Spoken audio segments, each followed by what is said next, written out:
haven't already, we do these lives all the time. We're trying to do them every single night until election day, doing our best to get that done anyway. But aside from all of that, you know what we're doing here tonight, folks. Of course, you know what we're doing here. If you've been here before, you're well aware of what we're doing here this evening, and that is talking to MAGA. Talking to MAGA. You say, how is anybody still voting for Donald Trump in the year 2024? How is anybody still supporting Trump? Your guess is as good as mine. Your guess is as good as mine. So we're going to find out tonight. So if you are MAGA, if you are a conservative, if you are a Republican, if you are anti-Biden, anti-Harris, anti-Democrat, whatever it might be, come on up. Tell me why on earth. Tell me why on earth you are voting for Donald Trump. We're going to bring in this gentleman right here. What's up, man? Yo. Yeah, what's up? I just got some questions, man. I ain't no hater. I ain't trying to argue. I was in the military, and I'm actually thinking about getting back in. So I ain't voting. First of all, I'm not gonna vote. I don't. Nobody's gonna change my mind. I don't want to vote. Okay. But I want to know what your thoughts on World War III is. What are my thoughts on World War III? Like, do you think? So I have no hate for anybody, right? But I just think having a female as president would show, like, I guess, weakness from other countries, you know? And you don't think that if we have a female as president, no, it could cause a World War III? No, no. Just to be clear, there are plenty of countries out there who have women as leaders. Yeah, and they do just fine. I know that. I think about that too, and I just don't know. We've never had a female as president. And yeah, but we've had women serve as like Secretary of State, which is an incredibly important position. We've had women work in the Department of Justice, the FBI, the EPA, all of these different agencies. It's like, come on, man. Yeah, we're better than that. And I ain't gonna. I just want to hear that. Last night, that guy, y'all was going back and forth so much. I really couldn't keep up and understand what he was trying to say. But either way, whoever gets in, how long do you think it'll take for them to solve the Russian-Ukraine war? I think Trump will either never solve it or he'll solve it in a way that's really dumb. So he'll just like make up a bunch of concessions and give Russia a bunch of stuff just to say he solved it, even though it doesn't help the situation. Whereas I think that Kamala Harris will be competent and methodical, and she'll listen to her advisors and people in the military who know best. And she'll do that. And that, you know, who knows how long that'll take, but it'll certainly be a better approach than Donald Trump. Yeah. I don't know, man. That's the only thing that really got me is the Russian-Ukraine war. I just feel like, you know, like that guy said last night, I feel like he could do it, but at the same time, I listen to you a lot. I don't ever come up because I ain't going to argue. I used to say Trump 2020 and all that, but, you know, as I got older, I was in the military, I realized, you know, I don't like to vote. I'm not too into politics. I just wanted to know what you had to say about what state are you? What state would you be voting in if you were going to vote? Arkansas. Arkansas. Okay. Yeah, well, I just moved to Arkansas from Louisiana. I was stationed in Louisiana. Gotcha. And you're thinking about going back? Yeah. I'm trying to get back in right now. That's cool, man. Well, I good luck with all of that. I'll let you go. I know you don't want to debate too much, so but just something to think about. All right. Yes, sir. I'll see you. All right, man. Appreciate you. He's joining the military. He was in the military. Wanted to go back. I mean, you know, can't hate that. Can't hate that at all. Can't hate that at all. We're always thankful for people's service, of course. So, you know, we can't hate that at all. So listen, if you're MAGA, let me know in the chat. I'll bring you up. And you can tell me why on earth you're MAGA. Is that a MAGA hat? Is that dude wearing a MAGA hat? No way this dude's wearing a MAGA hat in his profile picture. You got to be kidding me, bro. How embarrassing. Jonathan, hello. Are you MAGA? Well, hello. Venmo Cash App in the link in the bio, by the way. If anybody wants to support the live, Venmo Cash App. What is the second article of the U.S. Constitution? Shut the fuck up. Why are you voting for Donald Trump? What's Shut the second article Why are you of the voting U.S. for Donald Constitution? Trump? Shut the fuck up. Why are you voting for Donald Trump? You don't know. Why are you voting for Donald Trump? We're not having a constitutional debate session here and going over the Constitution and the different articles and amendments and Is the sections of Constitution part each of the amendment. presidency? Is it Please very spare me. important to it? What It are you is, voting exactly. for? Why are you voting for Donald Trump? So are you here to talk about Donald Trump or not? I You're wearing a believe he's MAGA hat in able- your profile picture. Because I believe he is able to manage the funds better than Kamala Harris. How old are you? 18. What year were you born? 2006. I doubt it. What state are you voting in? In South Carolina. South Carolina? I don't think you're 18, my man. I think you have like this deceptive profile picture to try to get up here. I don't know what you're talking about, man. I think you just don't know the Constitution that well. What's section 1 of the 14th Amendment? How about what's Article 2 of the Constitution? That's what I thought. That's what I thought. That's what I thought. He wasn't 18, obviously. I wasn't 18. All right, if you're MAGA, let me know in the chat. I'll bring you up, and we can talk, and you can tell me why. Sorry, that was like, that was funny. That was fun. This guy says, Harry, please invite me. I've been waiting for so long. Sure, why not? Let's get him up here. Hello, are you MAGA? No, I actually just wanted to let you know you changed my vote, dude. I'm voting out of Georgia, like one of the most red areas in Georgia. What county in Georgia, if you don't mind asking?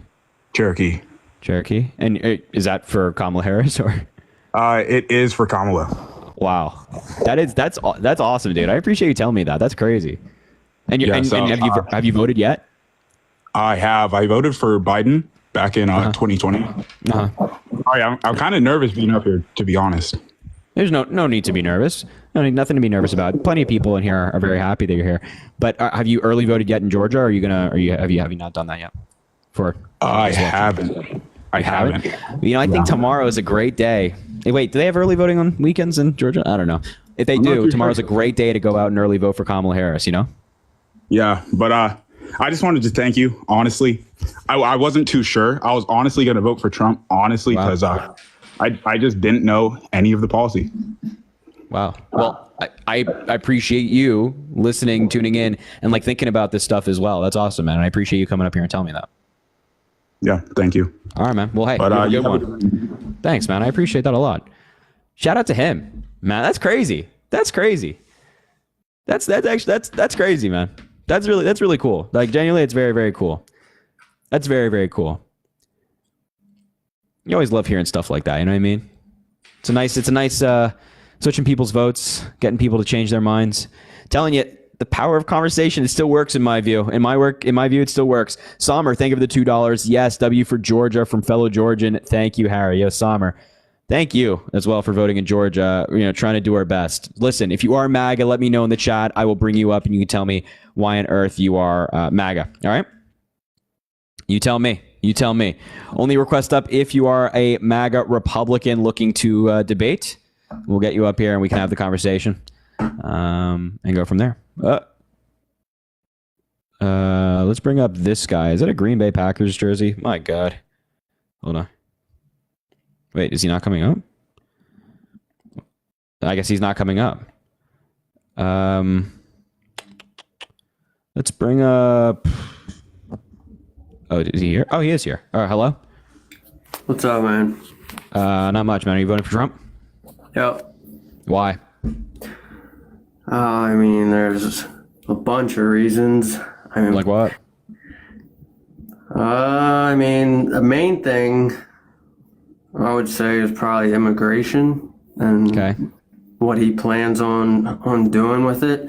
Not just that, but just the last 4 years, basically the border being wide open and her having no real plan on what to do with all the people she let in, and just how she answers questions at town hall on CNN. One lady asked her what she planned on to do on day one, which should have been such an easy question to answer, and she literally had nothing to say.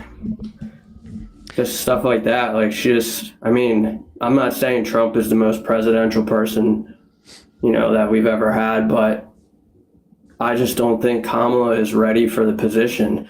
Maybe at some point in the future, but currently, she's just... So where do you want to start? With immigration or her answering questions? We could start with immigration. Sure. So you would agree that immigration is a problem right now, correct? Would you agree it's a national security issue? Certainly. Okay. So then why would you be voting for Donald Trump, who blocked the bipartisan immigration bill? This was a bill that was written by Democrats and Republicans and written by one of the most conservative senators in the Senate, Senator James Lankford, who was endorsed by Donald Trump. big endorsement in 2022. So why would Donald Trump tell his buddies in Congress to vote against that bill? And why would you vote for him if he's blocking progress? Well, I mean, there was a bunch of people that were going to vote against that bill, including Democrats. Obviously, most of the Democrats were going to vote for it, but there was Democrats that weren't going to vote for it. And like just the effectiveness of it, what it would like a cap on, or it would, like more than 5,000 people would have to come in daily for it to even matter. No, wrong. It wasn't 5,000 people coming in. It was just 5,000 encounters. Average. No. Right. No. Okay. 5,000 encounters. So theoretically, of those 5,000 encounters, one person could come in. It doesn't say there's no set amount of people that come in. It's encounters at the border. And right now, there's no cap. There's no cap on how many people can come in daily, or or how many apprehensions there can be, or encounters at the border. Okay, I have a question. Why did they wait till months before the election to try and get this going? They didn't. The bill was worked on in 2023, and the Biden administration introduced an immigration bill on day one of their presidency called the U.S. Citizenships Act of 2021. And the Republicans rejected that. They didn't want to work with them on immigration. And now in 2023, they said no. Now in 2024, they're saying no. So why would you vote for somebody who wants to block that bill? Do you know what's in the bill? Like $14+ billion for Border Patrol, hiring more agents specifically to deal with drugs and asylum seekers, expanding immigration courts, making it easier to prosecute criminals and things like that. I've heard all that stuff that's in the bill, but why didn't they? So you agree with that stuff, right? They could. Yeah, certainly. But they could have just done this by executive order. Like they cannot at any point. They cannot. They could have shut down the border. They cannot. There's no power to the president or the vice president that gives them the ability to just quote unquote shut down the border. Also, Congress controls the purse. So when we talk about hiring more Border Patrol agents, Congress actually has to approve the funds to get that done. So the president by themselves cannot just say, yeah, we're going to hire more Border Patrol agents. It's like, well, with what money? They can't do that. Didn't they both reverse, though, the executive orders done by Trump? Yeah, so some of the executive orders that were really bad by Trump, that were some... Which ones are you specifically citing that were effective? Remain in Mexico. Remain in Mexico only affected around 70,000 people and wasn't even in use by the end of the Trump administration. Then how come when he lifted it, it like basically opened the floodgates? Yeah, because the increase in immigration had nothing to do with overturning executive orders, right? And I'll explain that in a second, and I'll get rhetoric. I'll get you. Well, it has nothing to do with rhetoric either. I'll get you to agree in just a second. But what actually happened is that COVID happened. It forced people out of their home countries. These Southern American countries, their economies are not as strong as the United States. They did not bounce back in the way that we did. So these folks who were out of jobs, they were seeking economic opportunity. Where did that lead them? Coming to the United States. That's why there was an influx specifically during COVID years. And that increase actually started when Donald Trump was in office. So all these people come into our country, you don't think that's like a burden on an already... I'm not even arguing that. I'm saying, as well as Kamala Harris is saying, as well as Tim Walz, Joe Biden, Obama, everybody's saying that we need immigration reform desperately. Desperately. There's a problem at the border. Nobody disagrees with that. There's absolutely a problem at the border. It just depends on who is the person who's actually going to get that done. There's one person in this race who has proposed policy that's agreed upon by both sides and actually wants to get it done. There's another person in this race who blocks immigration policy for their own benefit and doesn't even have a coherent plan as to how they're going to address the problem. That's the difference.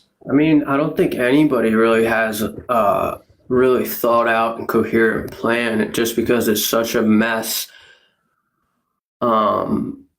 Like it's already such a problem that so many people are here, and it's not like anybody can really say anything until it's like put into action, and like it has to be done like in small steps. There's no like set policy that's just gonna fix this disaster that's happened.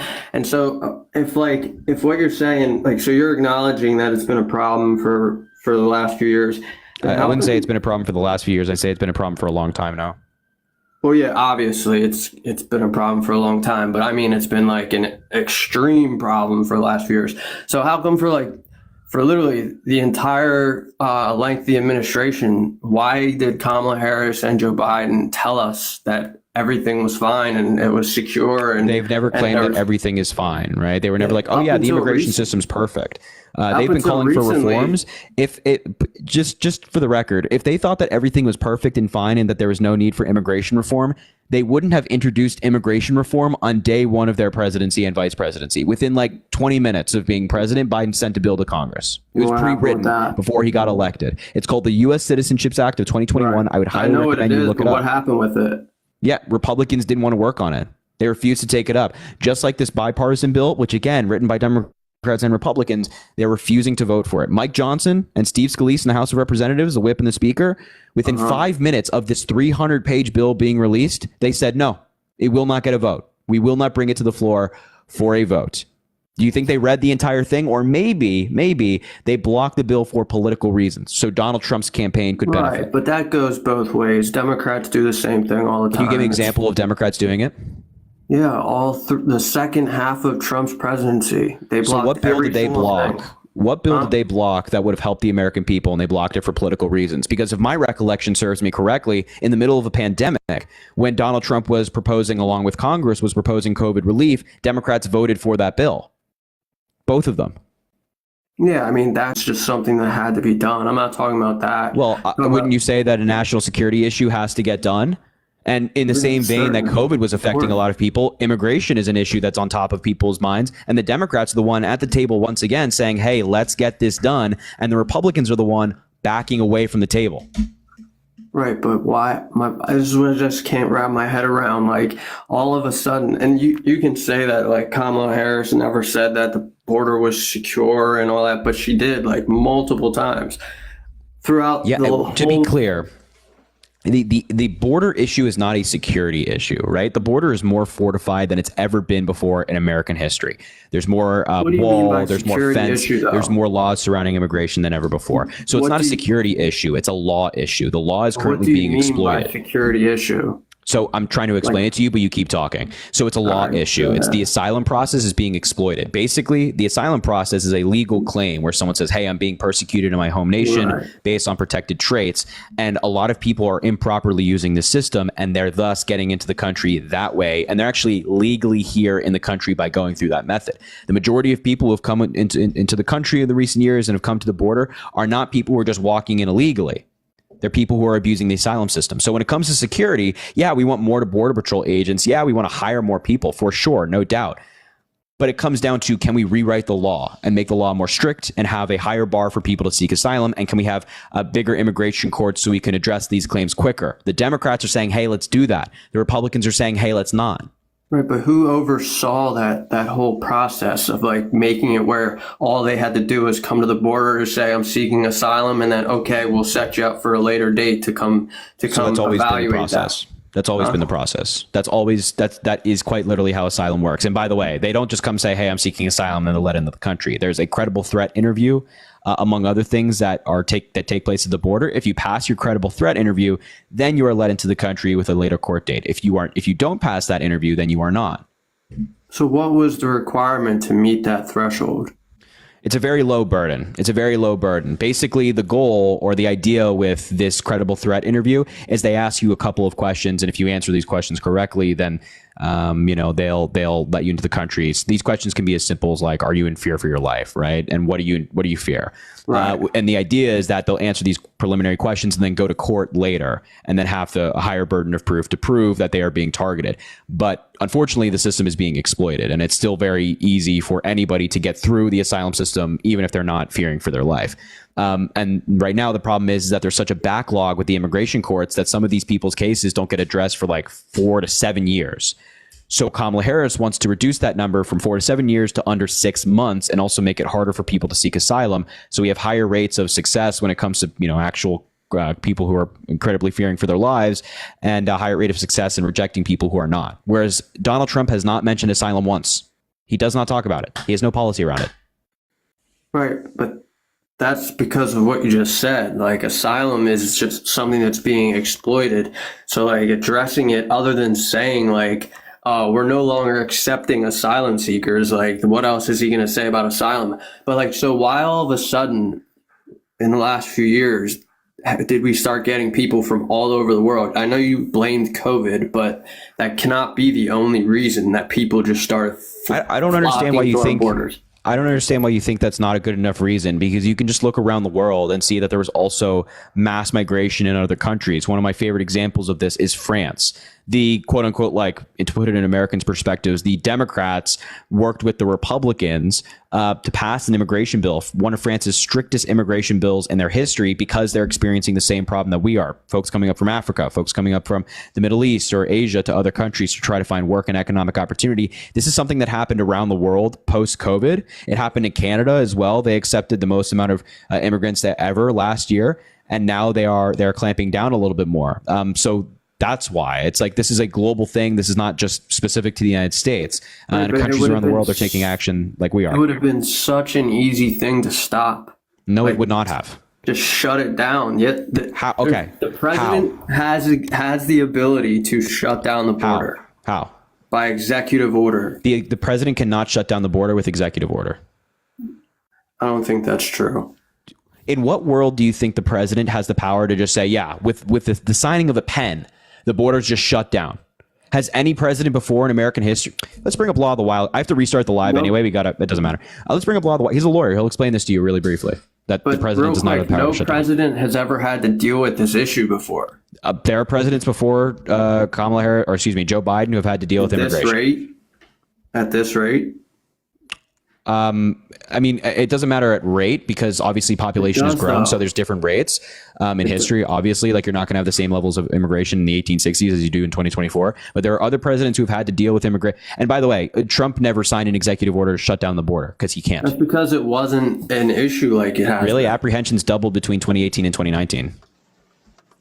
Okay. So if border encounters went up. Border encounters went up every year under Trump's presidency. But what authority do you think the president has to issue an executive order to shut down the border? There's a lot of things that I don't think he had the official authority to do, but he still did it. So you wanted him to issue an executive order that was illegal? Yeah, if it meant that our country was in a better spot, absolutely. Why wouldn't? That's what anybody would want. That. What the fuck?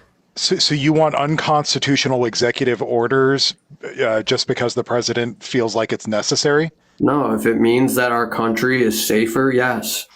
You're literally describing a dictatorship. It wouldn't be for the benefit of the president. It would be the benefit of the American people. So we have a constitution, right? Mm-hmm. In the constitution, there's checks and balances, right? Of course. In federal law right now, we have an obligation under 8 U.S.C. 1158 to accept asylum seekers. Right, but that whole process was designed to be people to be vetted, not to be pushed down the road to 7 years from now or 3 years from now, where obviously they're not going to show up to a court date that's set years in advance. So actually, 89% of them do show up. 83% of people who are representative, 94% of people who are represented. You're basing that off of like prior data, not off of the recent as scenario. Opposed to future data? I mean, what? No. This is through 2020. This is through September 2024. I'm sorry. This is through September 2024. This is the number. But how can they even have that when most of these people's like court dates or whatever you would call it is set years in advance? You can't have data from that. These people. We have the data for the people who have had court dates up through September 2024 and who have either showed up or not showed up. And overall, 87 to 89% of them, depending on where you are in the country, show up to their court dates.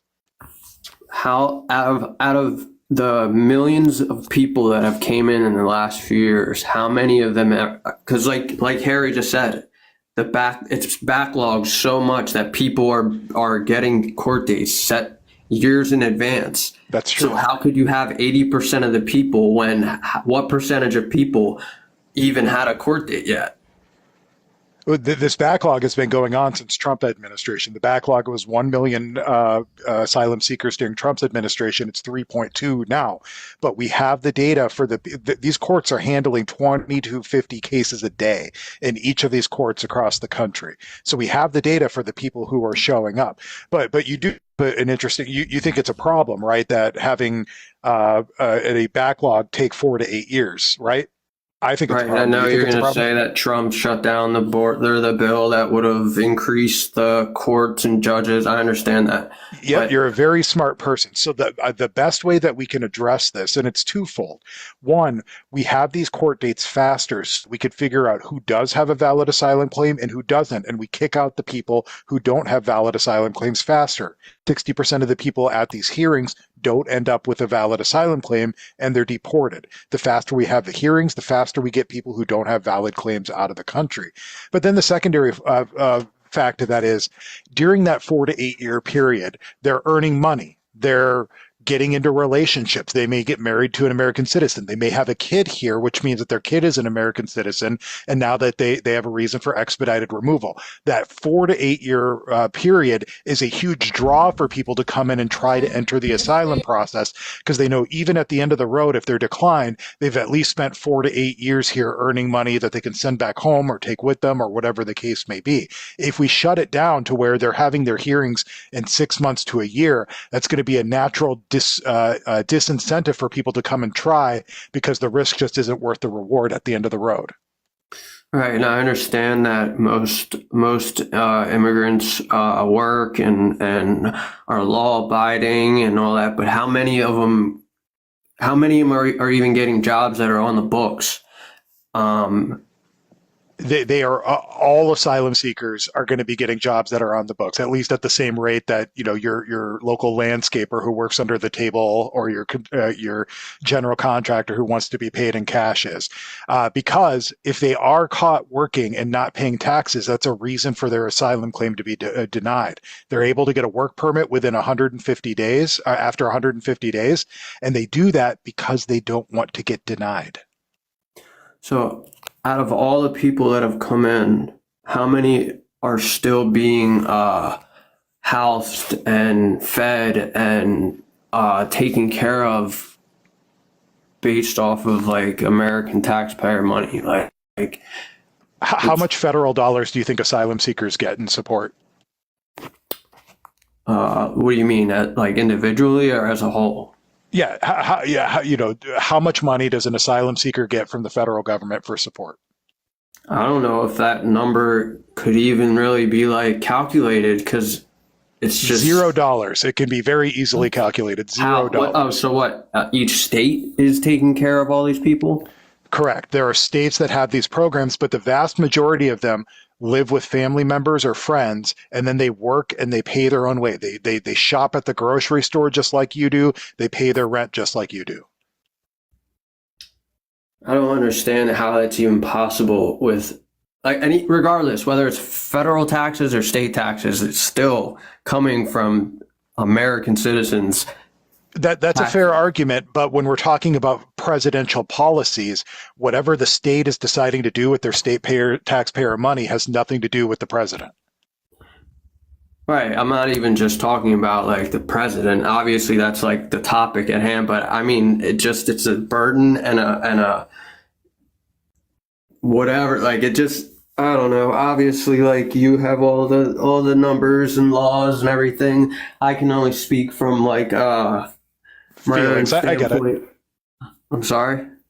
Feelings. I get it. No, I get it. That not feelings. It's not just feelings. It's obvious to most people of what we see, even from like more liberal media. Like it's just an overwhelming issue to most people, and most people, including me, just feels like if 4 more years of it, even if like it's being tightened up now, like who's to say it's not just gonna, as soon as she gets elected, it's not just gonna revert back to the same thing. Like that's what we should expect, especially when she's questioned about literally anything. She just has no response that is worth worth the time to listen to it. Like, she just, I don't know, dude. Like, Literally every don't- time this like, question has I- come up, she's talked about passing the bipartisan border bill. right. And I'm not. That's all I, she says.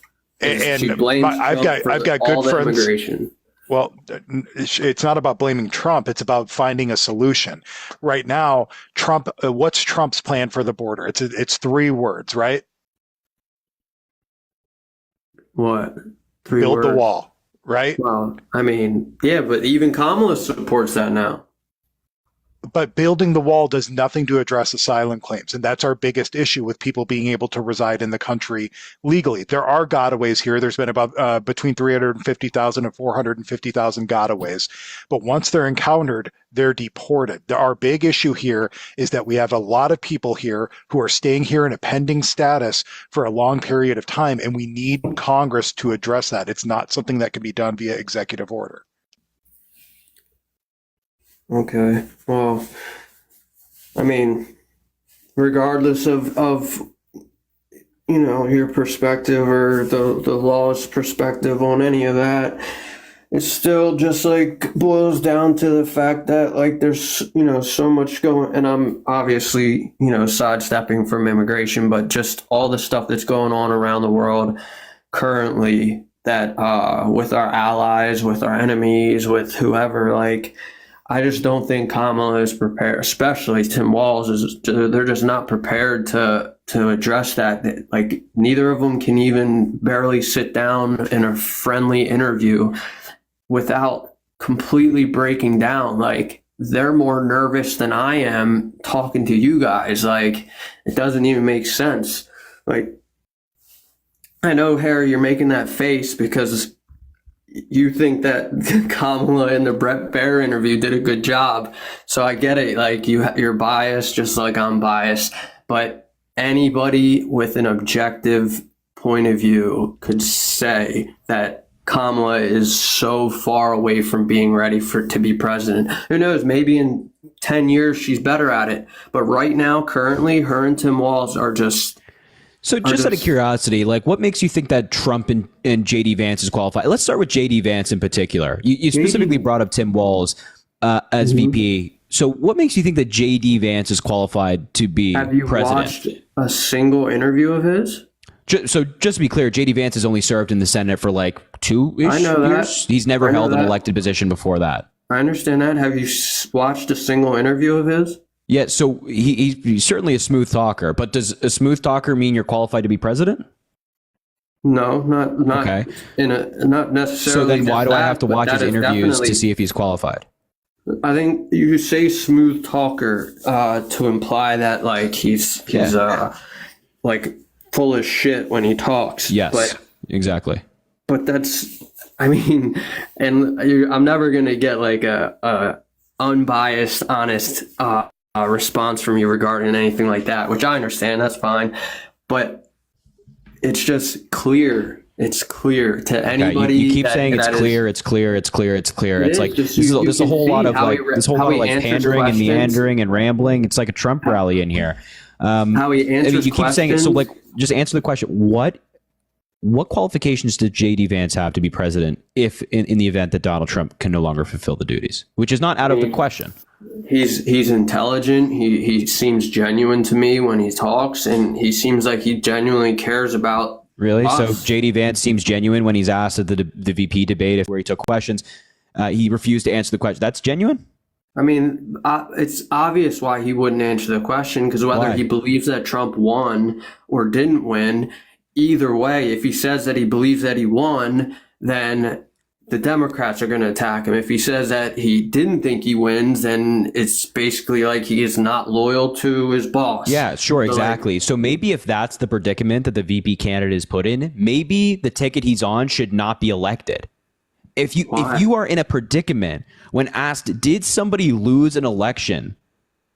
Maybe that's a sign that party is just not that great. What about when they asked Kamala when she noticed when Biden started declining, and she said that she never did, and he's Correct, from the yeah. Oval Office to the Situation Room. It's the Correct, same yeah. concept. Yes. Huh? Yeah, exactly. Well, yeah, exactly right. I mean, he had a neurology report put out this year in 2024. So doctors are saying he's okay, but this guy, you're saying obviously he's not. Harry, I'll side with the doctors that worked can you at Walter Reed. answer this question? When did you notice when Biden started declining? There's no decline. He's perfectly fine. This is my point.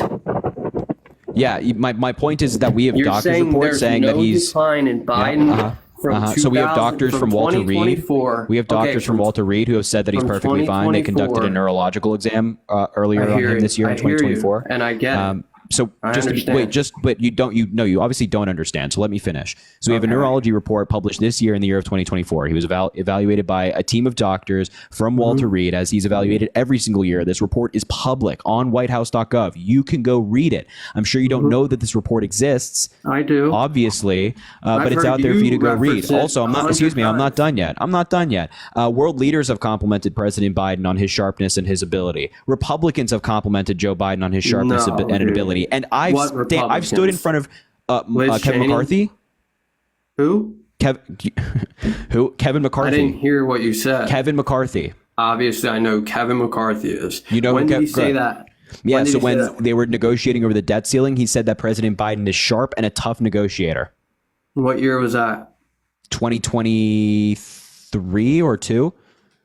Oh, well, then Kevin McCarthy is a goofball. Oh, he's a rhino. Oh, okay. Yeah, exactly. If Kevin McCarthy says something I've that's never contradictory liked to Kevin you, McCarthy. Representative Anna Paulina Luna, current MAGA Republican in Congress, who's serving in a district that was badly hit by the hurricanes. She has been very critical of President Biden over the recent years. She's a massive Trump supporter, but she recently talked about how attentive President Biden was to her needs and her district's needs when it came to the hurricane.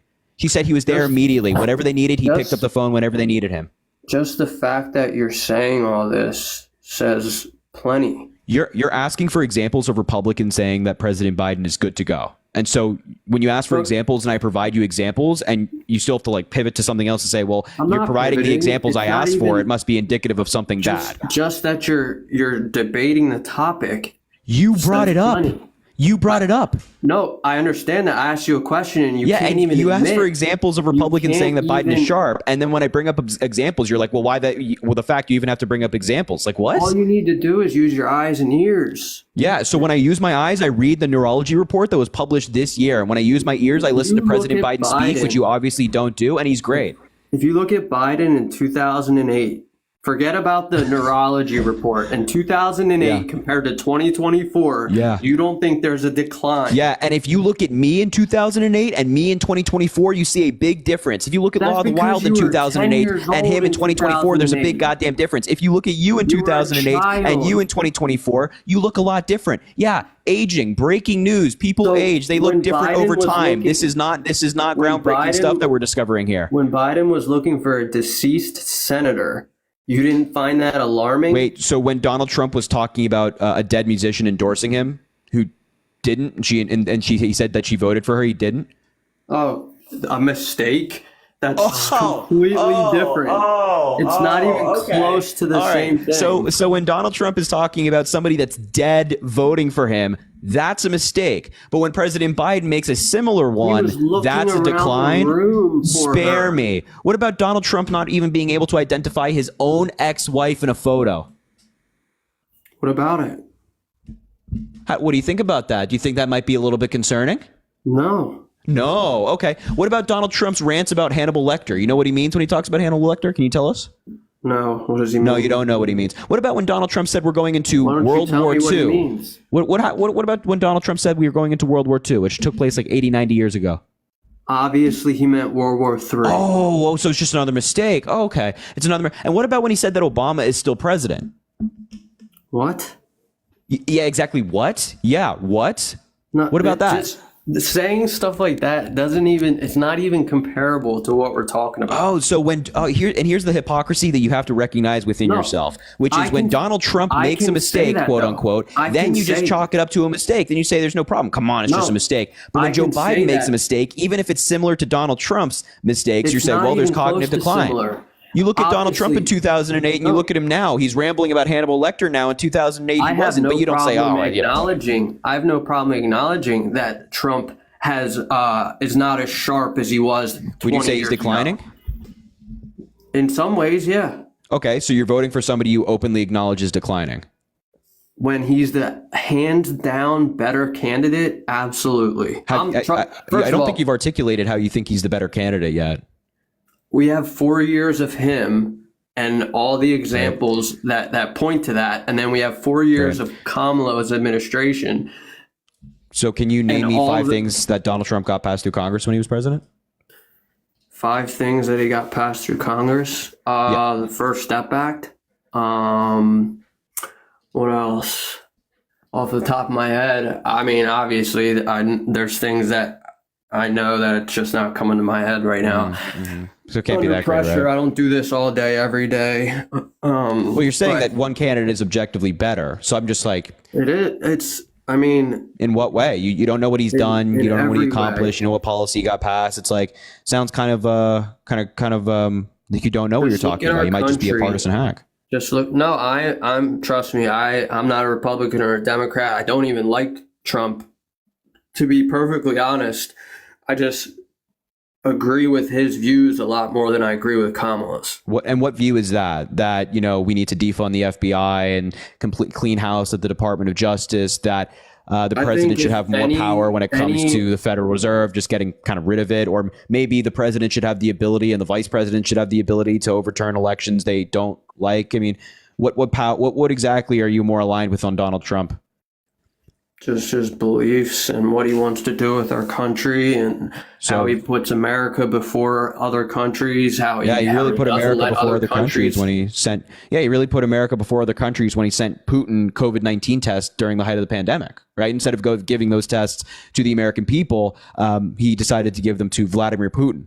Right. He also really put, America first and thought about the country first when he said that he trusts Putin more than our own intelligence community. Right. He also really put America first when he stole classified documents. Look at what the intelligence community did to him all 4 years. Geez, see, you're about to go down like a conspiracy theory route that you think the intelligence community has sabotaged Donald Trump. Yeah, certain people in the intelligence community, absolutely.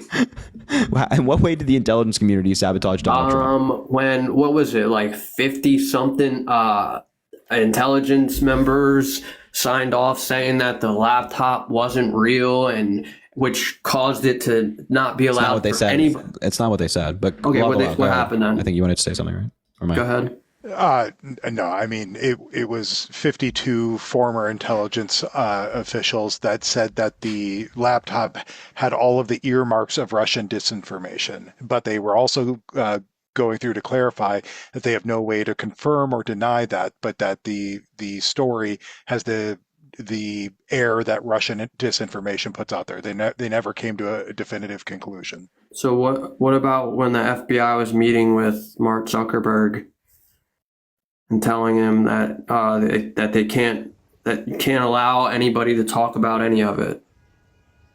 What? Yeah, what are you talking about? You didn't know that happened? That didn't happen. Something. You didn't. It did. Mark Zuckerberg on a Joe Rogan interview said it himself. What do you mean?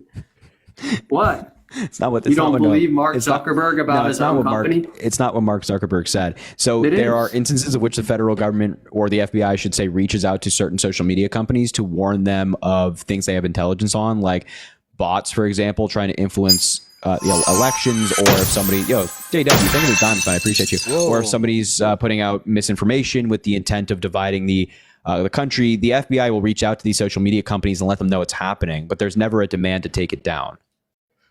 Why did Mark Zuckerberg say that then? Mark Zuckerberg did not say that there was a demand to take it down. Yeah, they said they pressured him into taking stuff down. Yes, he did. He did not. I mean, there's never any demand to take anything down from the FBI. Then why did Mark Zuckerberg say that? Why would he lie about his own company? You're misciting Mark Zuckerberg, my man. Huh? You're misciting Mark Zuckerberg. That was the gist of what he was saying. Okay, well, the gist of what somebody's saying and what somebody actually says are two different things. I mean, you can interpret context pretty easily. That's absolutely what he was saying. I know that doesn't fit what you believe, but that is what he was saying. You're trying to find a narrative or something that you hope that he said, but he didn't. We all know that that's what happened. If you even mentioned where are you getting this from? Because Mark Zuckerberg didn't say everywhere. that. So now you're just trying to hope that he said that. Now you're trying to dig for No, I'm something, any not trying inkling to of him hope. saying He that. said Yes, it you are. himself. He did not say that. You just said What? that that's the gist of what he said, and now you're saying he said it. It's like pick a How lane, else man. do you interpret what he said? Exactly how he said it. He said that the FBI reached out to him about certain things surrounding the 2020 election or whatever he's talking about. Maybe it was COVID in particular, that there was a lot of misinformation spread by bad actors. A lot of these actors are not American citizens and they're not Americans. They're trying to sow further division in the United States. And the FBI warned social media companies of this stuff. By the way, a lot of this stuff took place under Donald Trump. Yeah. Yeah. That's the whole So is point. Donald Trump trying to silence Americans and pressure Mark Zuckerberg? No, he didn't have No. control over the FBI. Obviously, they were Really? clearly Because against it's him. it's really okay. The FBI is against Donald Trump now Why as well. wouldn't they Okay. allow people to talk about Just to be clear, the Trump laptop then? the FBI did not stop anybody from talking about the laptop. And also, just to be clear, the current FBI director is a man by the name of Christopher Wray, who was appointed by Donald Trump. Yeah, and what does he had to say about the whole thing? What does Christopher Wray had to say about the laptop? Right. He hates Trump just like the rest of them. He Christopher Wray's a Republican, my man. We've never Yeah, had a he does Democratic not like head of the Trump. FBI. How do you know that he doesn't like Trump? I'm going to need a Go ahead. citation on that one. Yeah. What? Him not liking Trump? Just the fact that he allowed the FBI to pressure social media companies and Twitter and Google and everything else. Why would they all be in alliance to do the same exact thing? What? You can call it a conspiracy. I have no idea What do you're you mean? You don't remember the 2020 election? Yeah, You keep saying the FBI. Now, I know of some of the allegations that have been made about influence on social media companies. You're the first person I've ever heard say that they're coming from the FBI. That's what Mark Zuckerberg said.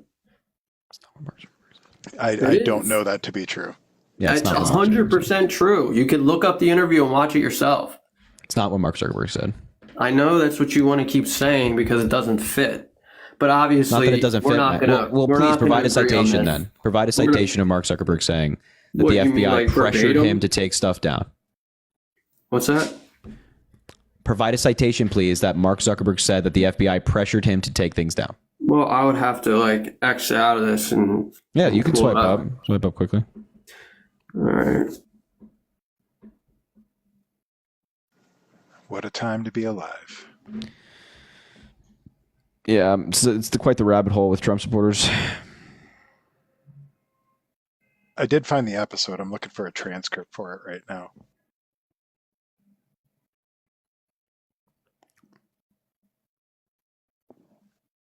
Everybody, while we're waiting, we've got 2.1 thousand people in here. Harry's only sitting at 200,000 likes. That's like only 100 likes per person. I find that. Oh, did he go away? Oh, We're actually going to restart the live anyway because I got a age restriction. of course you did. Yeah. So we'll be back in just a second, everybody. Check you later, man. Take care. Thank you, man. I appreciate it. We'll be back in literally just a second, everybody. We got an age restriction a while ago, so we've been waiting to restart it until the conversation ended, but we'll be back in just a second. This stuff happens, you know how it goes.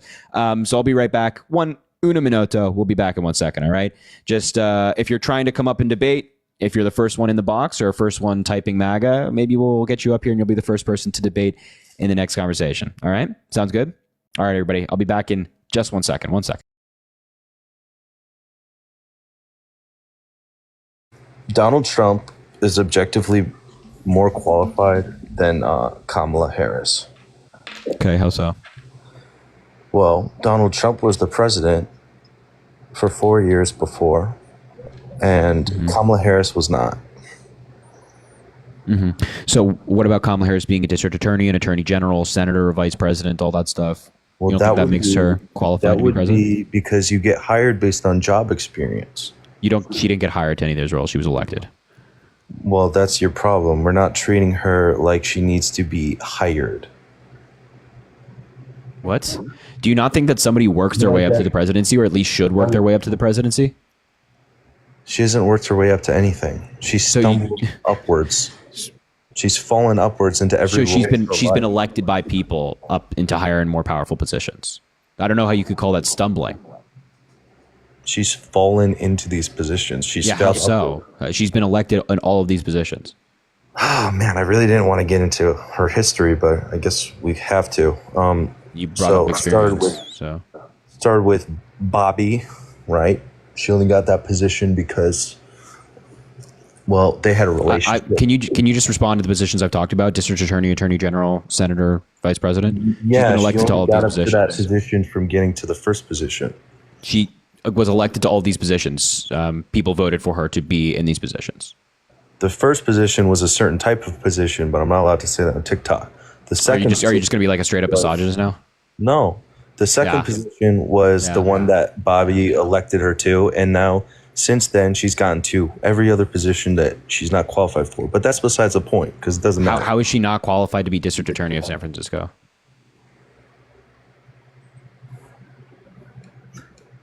Yeah. Yeah. So, do you agree with Kamala's gun ownership, though? Do I agree with her gun ownership? Yeah, I mean, like her owning a gun. I mean, here we have. By the way, are you just not going to answer the question regarding her not being qualified to be district attorney? Because honestly, my main point was that if you're, I don't really care. I'll pause you right there. I don't really care what you're going to say. Your main point was you made a point, and I asked you a question. Are you just not going to respond to that? You can say I don't know. I believe she wasn't qualified for that position because to get to that position, she had to get to the other position. Which she did. Because of Bobby. She worked hard in these positions and then ran democratically and got elected by people, voters. But she was appointed because of a relationship. Does that not seem corrupt to you? She was not appointed district attorney of San Francisco because of a relationship. She was elected district attorney of San Francisco. So she wasn't put into any positions of power. There's no advantageous. She was not She was not put in as district attorney. You cannot be put in as district attorney. There's no advantage to having one of the most powerful people in your state be in a relationship. So, just to be clear, she was not put in as district attorney. And again, my question was, why do you think she wasn't qualified to be district attorney of San Francisco? Because she relied on the first.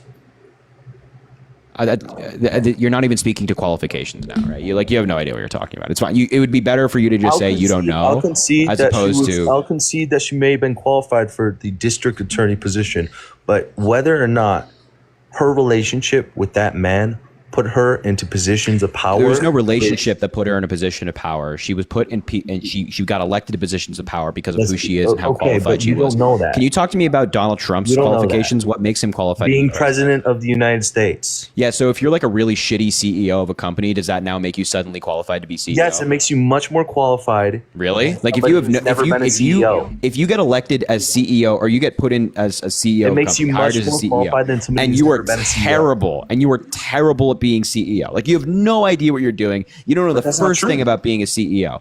That suddenly makes you, just because you held the role in the title, that makes you qualified to be a CEO of a major company? Yes, because the company did fall apart. Let me ask you this. So, wait, hold on. I'm not done yet. I'm not done yet. Sorry. Let's just say you were running a major company and your CEO position was open. Let's say the next CEO has. I really don't care what you have to say. Let's just say you're running a major company and your CEO position is open. And let's say you have two candidates. One candidate worked their way up the corporate ladder for 20 years. They went from an employee to marketing to executive to CFO, and now they're applying to be your new CEO. They've been in the corporate world for 20 years.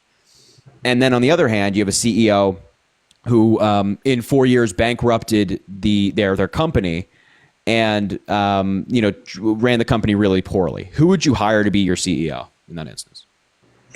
I would hire the person who didn't drive the company into the ground, unlike Joe Biden and Kamala Harris, who are you would elect the CEO who had worked their way up the corporate ladder. They are unanimous together. Joe Biden himself. So wait, just to be clear, in that instance, you would hire the CEO who worked their way up the corporate. Cannot separate herself from his administration. So are you going to answer the question now? Are you going to answer the question now? Said there's not a thing that comes to mind when asked if she would have done anything differently under Joe Biden's administration. First of all, we'll talk about that in a second, and I'll tell you. Okay, I'm going to nosedive the entire company. You got it.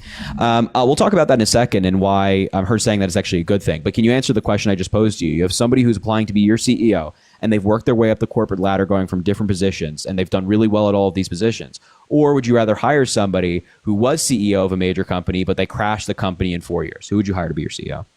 Or who do you think is more qualified to be your CEO? The person that crashed the company in 4 years was Biden and Kamala Harris. Wait. Just answer the question. I'm not even filling in any names right now. You're filling in names of a hypothetical of which I'm not even filling in the names. Can you answer the question? No, this is just some stupid carnival trick. If you don't know, there's no carnival trick. It's just a simple question. Who would you rather hire? You're just doing a carnival trick. Who would you rather hire? Yeah, you're smiling because you know you're. Who would you rather hire? You know that you can't answer. See, here's the thing: when you can't answer the question, we both can recognize that via your non-answer, you know that your point is really terrible. It's a really garbage point because you can't even answer your own question. You pedaled for Biden. You lost. And I still pedal for Biden. He's think great. that Biden is completely. Wait. I'm sorry. I'm sorry. I'm not moving off of this question. So either you answer the question or I can find somebody else to talk to. But if you're not going to engage, then I just, it's like impossible to have a conversation. If you're just going to keep going from topic to topic to topic to topic, then I'm not going to be able to engage with you. So answer my question. Who would you rather? Can you stop talking, please? I promise nobody needs to hear you speak this much. So in my hypothetical, given the qualified person who worked their way up the corporate ladder versus the person who crashed their company in 4 years, who do you think is more qualified to be CEO?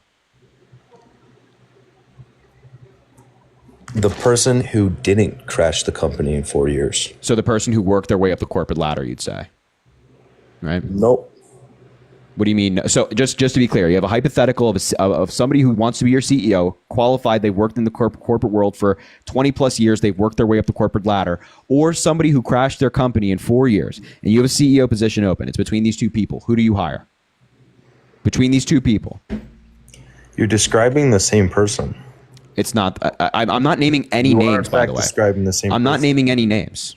Okay, I'm just asking you a simple question, which you apparently can't answer. This is like you said, apparently this is like a 2 + 2 = 4 question, and apparently you think it's like quantum physics. No, I don't. Why do I need to answer two? Because it's a hypothetical that tests your logic. You're saying that just because somebody held a role, that means they're qualified to be in that role again. And I'm saying that that's stupid. That's really stupid. So actually, to test my logic, the test would be: do I accept the proposition of two questions or of two examples? The test of my logic is to see whether I accept that or not, because the error in logic to begin with is that those two examples are accurate. I'm not, by the way, I'm just asking you a simple question. I'm just asking you a simple question that tests. Can you be quiet? I'm asking you a simple question that tests the heart of your logic. Your logic is Donald Trump is qualified to be president because he was president once. And I'm saying that if you put this into any other hypothetical, such as somebody crashes their company as CEO, would you hire them again to be CEO? You'd obviously say no. If you're a logical, rational person who wants to engage in conversation, you would say no, I wouldn't, regardless of them holding a position of CEO again. So why is president? Because you're not being rational. You're not engaging in good faith. So just answer the question for you. Is that you would vote for somebody who worked their way up the corporate ladder, not somebody who crushed their company in 4 years. So apply that to the presidency. Why would you then vote for Donald Trump, who crashed the economy, crashed the country in 4 years, did a lot of shitty things, versus somebody who has worked their way up the ladder in politics talking over and is someone far more doesn't make you qualified to win. be president? I'm not talking over you. You're interrupting me right now. Okay. You're good. I'm gonna hit you with a mute right now, and I don't like doing that, but I'm gonna have to do it anyway because you just won't shut the fuck up. So in any logical scenario, in any rational person, you'd say, yeah, I'm going to hire the qualified person who's worked their way up the corporate ladder, not the CEO who crashed their former company. And that's the same with the presidency. Vice President Kamala Harris has worked her way up the political ladder. She's held a number of different positions. She's very qualified, versus Donald Trump, who was president once. He was president for 4 years and was fired from that role by the American people. And during that time, he mishandled a pandemic. He didn't do anything. He didn't pass any major policy. He tried to overturn an election. He didn't win. The United States got attacked by Iran. I mean, the list goes on. So now you can answer, because I actually was able to get my question out and my response out without you yapping. Now go. Who's really yapping here? You keep interrupting me. So the more you interrupt me, the longer it is for me to get out my answer or my question. Good Lord, this isn't even a debate. But anyways, go for it, man. You got it. You have a just very crying, you maybe answer the question. Correct premise to begin with here, which is what your entire argument is based off of.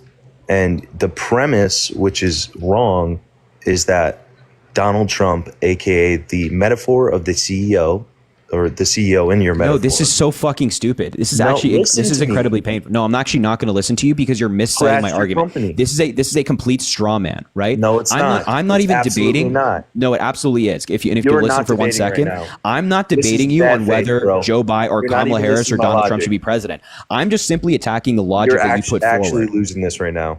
Great. So I'm simply attacking the logic that you put forward, which was that simply because Donald Trump was president, he is more qualified to be president again because he held that role. And I'm saying that's not always the case. Just because somebody held a role once doesn't mean that they're now qualified to hold that role again. And I'm saying that Kamala Harris is more qualified, regardless of being president or not, to be president again.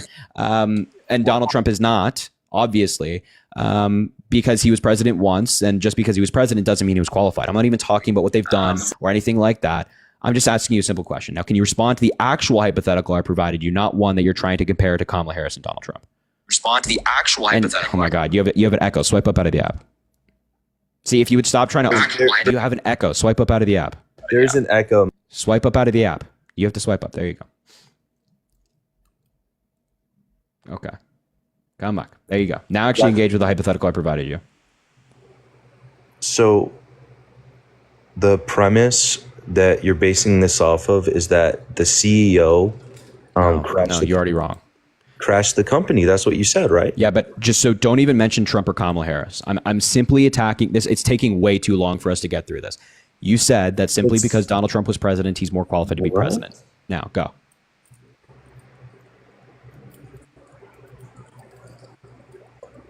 I know who you're saying each person is. No, I'm not filling the gaps. I'm not saying any names.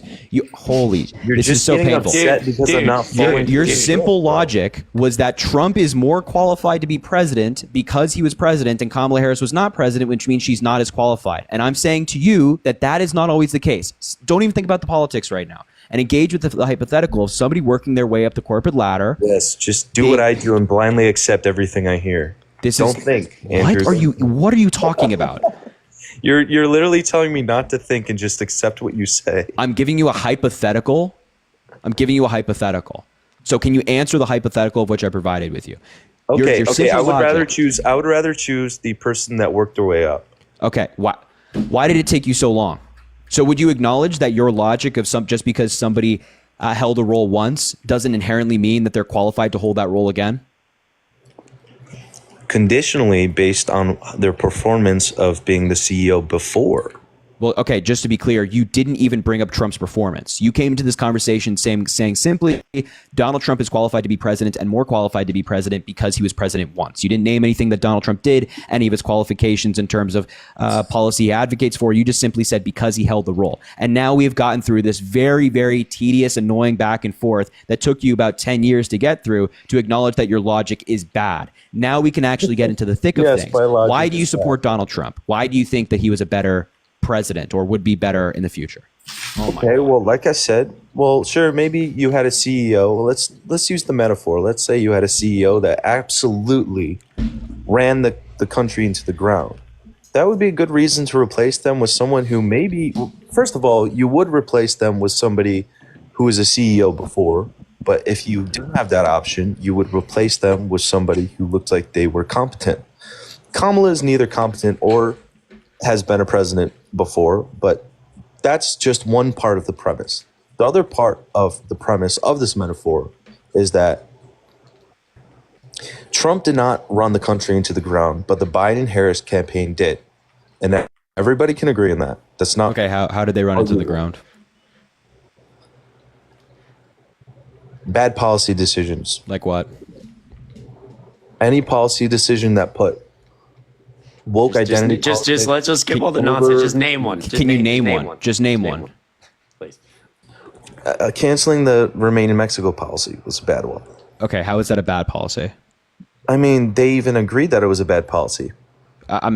No, they haven't. But also, how is it a bad policy? Actually, Kamala in the latest CNN town hall would not tell anybody that she was.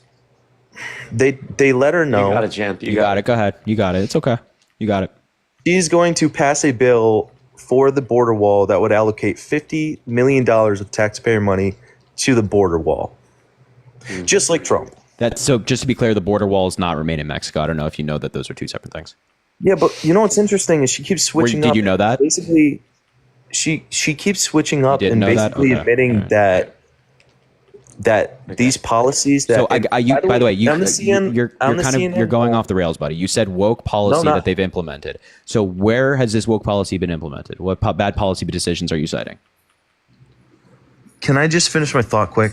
In the CNN hall, they Jesus Christ. said that they told Kamala, "Hey,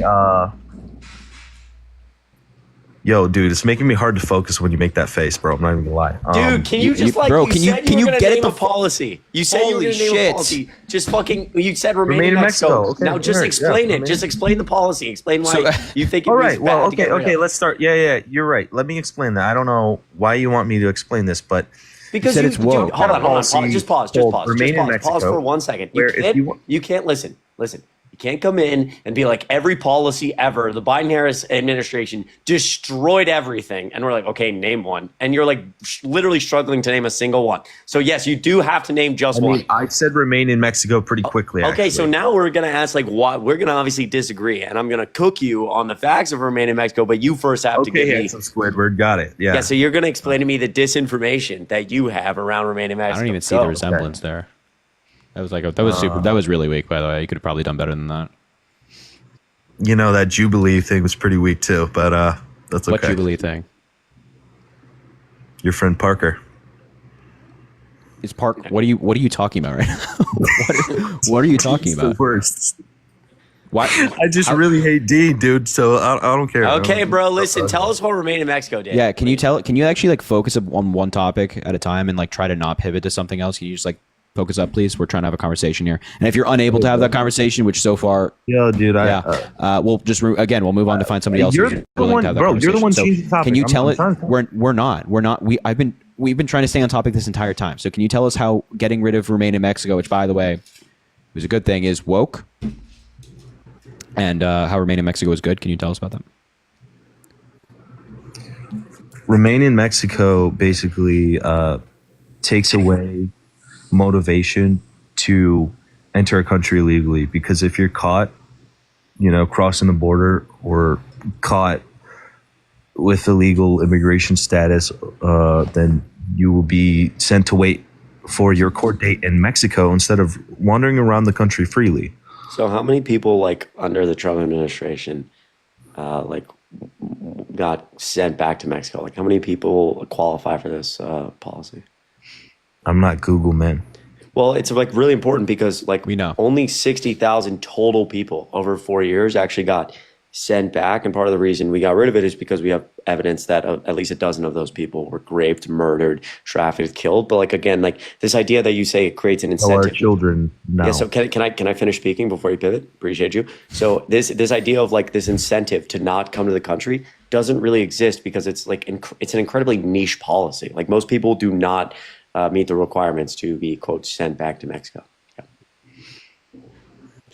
I mean, we can like do the math of like how many people came into the country under Trump. Like we're talking about less than math. It's got to be less than like millions.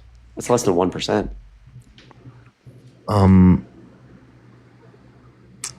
I also you didn't think know that, did you though? I think having a strong border wall. I'm here to be educated as well. Oh my fucking god! Fuck off! I'm just Oh kidding. my I'm just god! kidding. It's always so fun, man. Incessantly I'm annoying. just kidding. Incessantly annoying for 25 minutes, and then when you get like you can't name a single policy, you get cooked on the first argument. You're like, "Oh, I'm just here to learn, guys. Don't be mean, bro." All right, bro. You be all right, bro. No, You're right. listen. Kamala supports guns. She said she owns a gun. What the? What you the hell are you guys- talking about? You guys don't even recognize your own Democrat anymore. Focus on immigration, my man. We already settled this immigration. We did not. No, we didn't. You didn't respond to anything. Are you just accepting the L? You just accept that you were wrong. No. It's like, well, maybe remain in Mexico wasn't as many people as I thought. Okay, so how about then let's go back. So let's remove remain in Mexico. You said the original claim was the Biden-Harris administration destroyed this country. And we said, can you, like, via their policies. And we said, what policies, and you said pretty much all of them or any of them, some version of that. So now that it's not remain in Mexico, can you name another one? Their economic spending really put this country in unbelievable amounts of inflation, and their poor foreign policy and honestly weak foreign policy has caused us to enter two major wars, one of which is something Kamala won't even take a stance on. Okay, so I don't really. If Biden wouldn't take a stance on, I doubt Kamala will. I think people find economics incredibly boring, so I'm going to like touch on this for a second, and we can move to like foreign policy. There's no economic data to support what you just said, that like government spending was the cause of inflation. I don't know if you have. So what was the cause of inflation then? Yeah, sure. Supply and demand issues. Also, in terms of like actual, He doesn't know what spending, that is, Chris.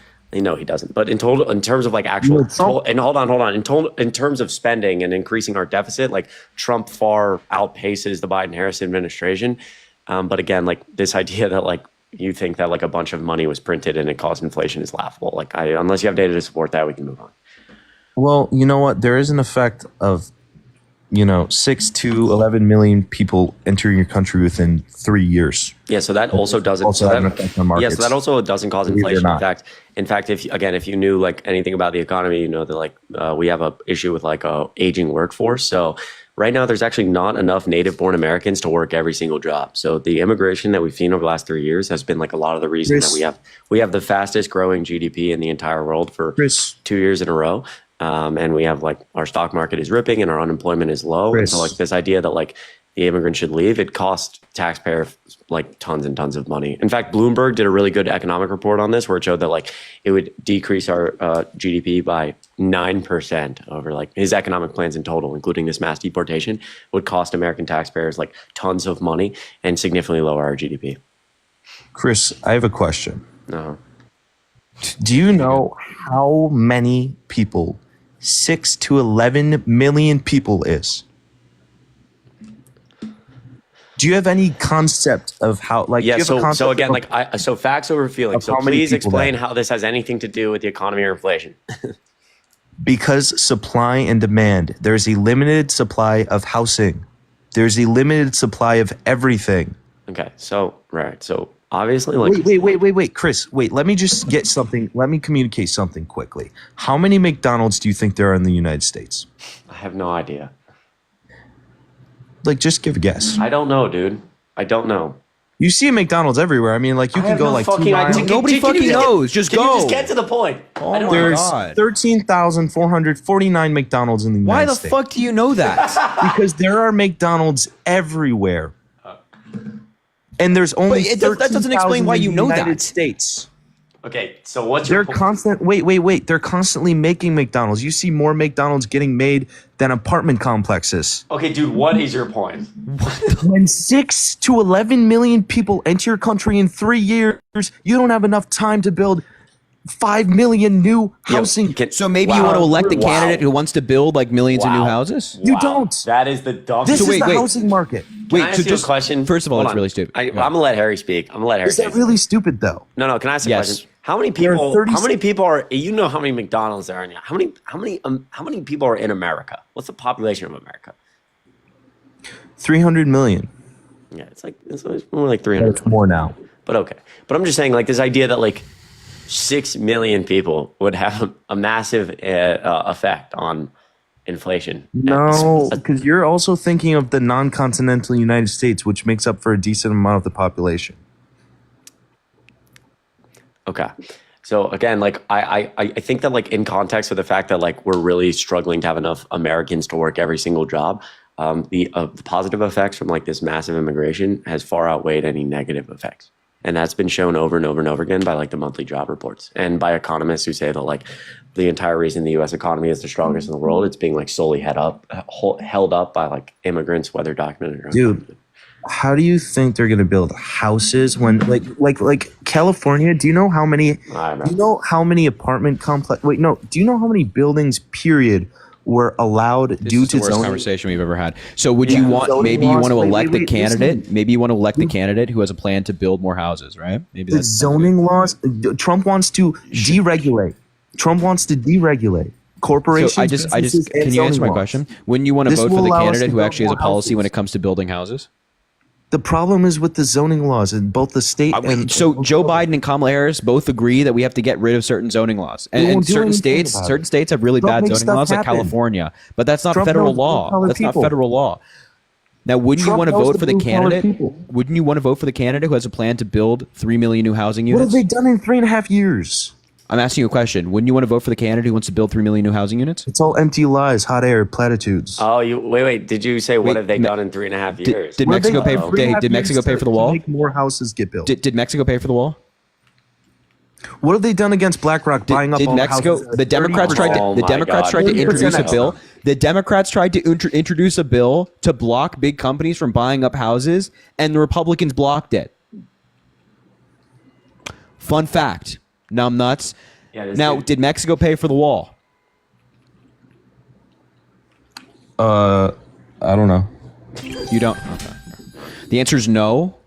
They didn't pay for. Did the wall get built? That was a marketing phrase. Oh. So when he's what kind of a he only had a what kind of a marketing phrase is that? He built something. So wait.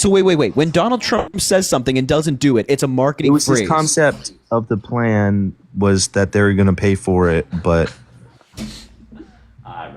no. You be have a good one, bro. You be good. You have a good one, bro. Hey, you be safe, bro. You be safe. You be all right. You be good, bro. Yo, Harry, did you fix your CMG account, dude? No. Daisy, thank you for the $2 saying, voted early today, excited to watch tonight. I appreciate you, Daisy. Thank you so much for being here. Venmo Cash App in the link in the bio if you want to support the live. Shut the hell up. I don't like you. Grace, Dr. Comer should be in your craziest moments of your debate in your Snapchat story with his McDonald's fact. Oh, you're right. That's a good point. Follow us on Snapchat. Harry J. Sisson on Snapchat. Harry J. Sisson on Snapchat. Harry J. Sisson on Snapchat. And Chris D. All right, if you're MAGA. If you want to, excuse me, Harry. No, nobody cares. If you're MAGA, let me know in the chat. I'll bring you up. Chris D. Mowry on Snapchat. If you want to follow, I'll bring you up. Hello? All right, can you hear me? Yeah. All right, give me 1 second. Let me step outside. I'm on a tugboat right now, so. I'm so sick of this shit, man. Hang on. I have something that I think is going to be pretty refreshing for, honestly, both parties. I'm not going to sit here and debate. We both got our opinions. We both believe in our causes just as much. I believe in mine as much as you believe in yours, right? So, personally, what I see is there's so many different articles, right? Like we could look something up right now. I'm gonna have 300 articles that back what I believe. You're gonna have 300 articles that back what you believe. Nobody knows what to believe in. You know what I mean? There's so many conflicting opinions, conflicting articles. You could find articles that say Trump boosted the economy. You could find articles that say he didn't. Same thing with Biden. It goes both ways, right? Really, what I think everybody needs to do is learn how to fucking agree to disagree. That's really all I want to say. Like, it's fucking irritating listening to people like portray themselves so fucking badly and get so worked up over somebody having simply a different opinion. I get very worked up over criminals and sexual abusers and business fraudsters, don't you? But I mean you don't exactly know, right? So there's so much corruption on both sides, honestly, in both parties. There's fucking corruption. I don't really support any fucking politician in general. Trump, you support your profile picture is you standing in front of a Trump flag, my man. You're doing that right there. Personally, I don't put Trump in that box. That's my belief. Okay. It's my opinion. So I don't support politicians except there's one politician who I don't count as a politician. He hasn't been a career politician. He was president for 4 years. Is that a career? A career politician? Yeah, he was president for 4 years. I'd consider him a politician. That's your belief. I respect it. You're doing any like that's crazy. I mean, like, do you consider Obama a politician? Honestly, I'm not gonna lie to you. I don't know. I don't involve my entire fucking life around politics. All I'm trying to do is get people to like not get so worked up. You know what I mean? Learn how to agree to disagree. Like I said, you believe in your causes just as much as I believe in mine.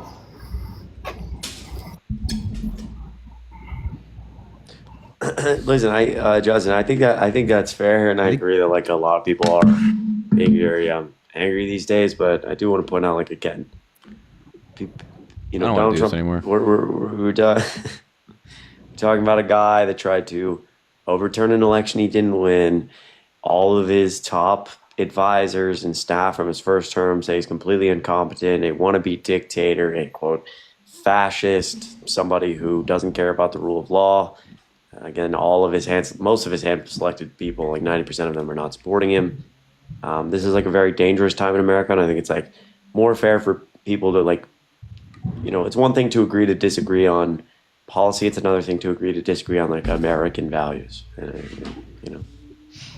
And see, that where I personally feel like I align with Trump is I genuinely believe that he is a good person. I believe that he is here for the American people. I believe that he wants to make this country better. Now, like I said, I don't want to get too deep into it. I work 84 hours a week. You know what I mean? I don't have time to sit here. All right, you have a good one.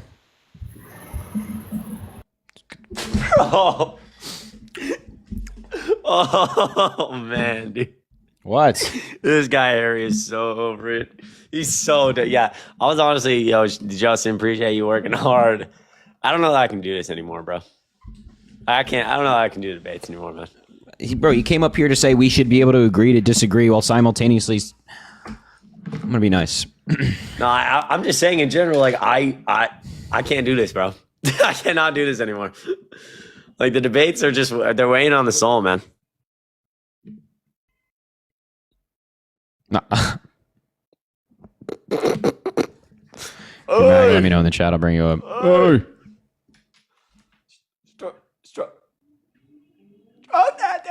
Yeah, look at this. Look, Larkin, I love this point in the chat. It's easy to say let's all just get along while saying immigrants are all the problem. Yeah, it's like let's all get along, except those damn immigrants. Come on, exactly. Come on, bro. Just miss me with that kumbaya crap. Caden, you gotta relax. Caden, you gotta relax in the chat, dude. After like ranting about all the shit we normally rant about, I'm like, I gotta go like take a nap. You hit me with that right there. You guys losing his mind. Dude, that's not even true, bro. Hello, are you MAGA? Yes. How old are you? I'm 22. All right, why are you MAGA? Well, Trump's economy, right? So after his tax cuts in 2019, the median household income went up 6%, right? The unemployment rate went down and inflation was at 1.5%, right? The tax cuts were his flagship economic policy. And it turned into what was a very good economic year that obviously got destroyed the following year by COVID. But I think we have to understand that year, right, where his policy was put into place, produced a very robust economy. And so did the years before that as well. But we have to imagine that's going to go back into place, right, once he becomes president again, as compared to the Joe Biden economy, which will theoretically be Kamala Harris's economy, right, that started out really hot with a 5.3% GDP growth, but has slowed down to 1.5%. So I'm looking at this graph right here. Can you tell me where there's an exponential increase in wages? It's rated by quintile. So as you go up, there's the higher, like the purple line is lowest quintile and so on and so forth. At the top is the. Can you tell me where you see like an exponential increase in wages for like really hardworking people?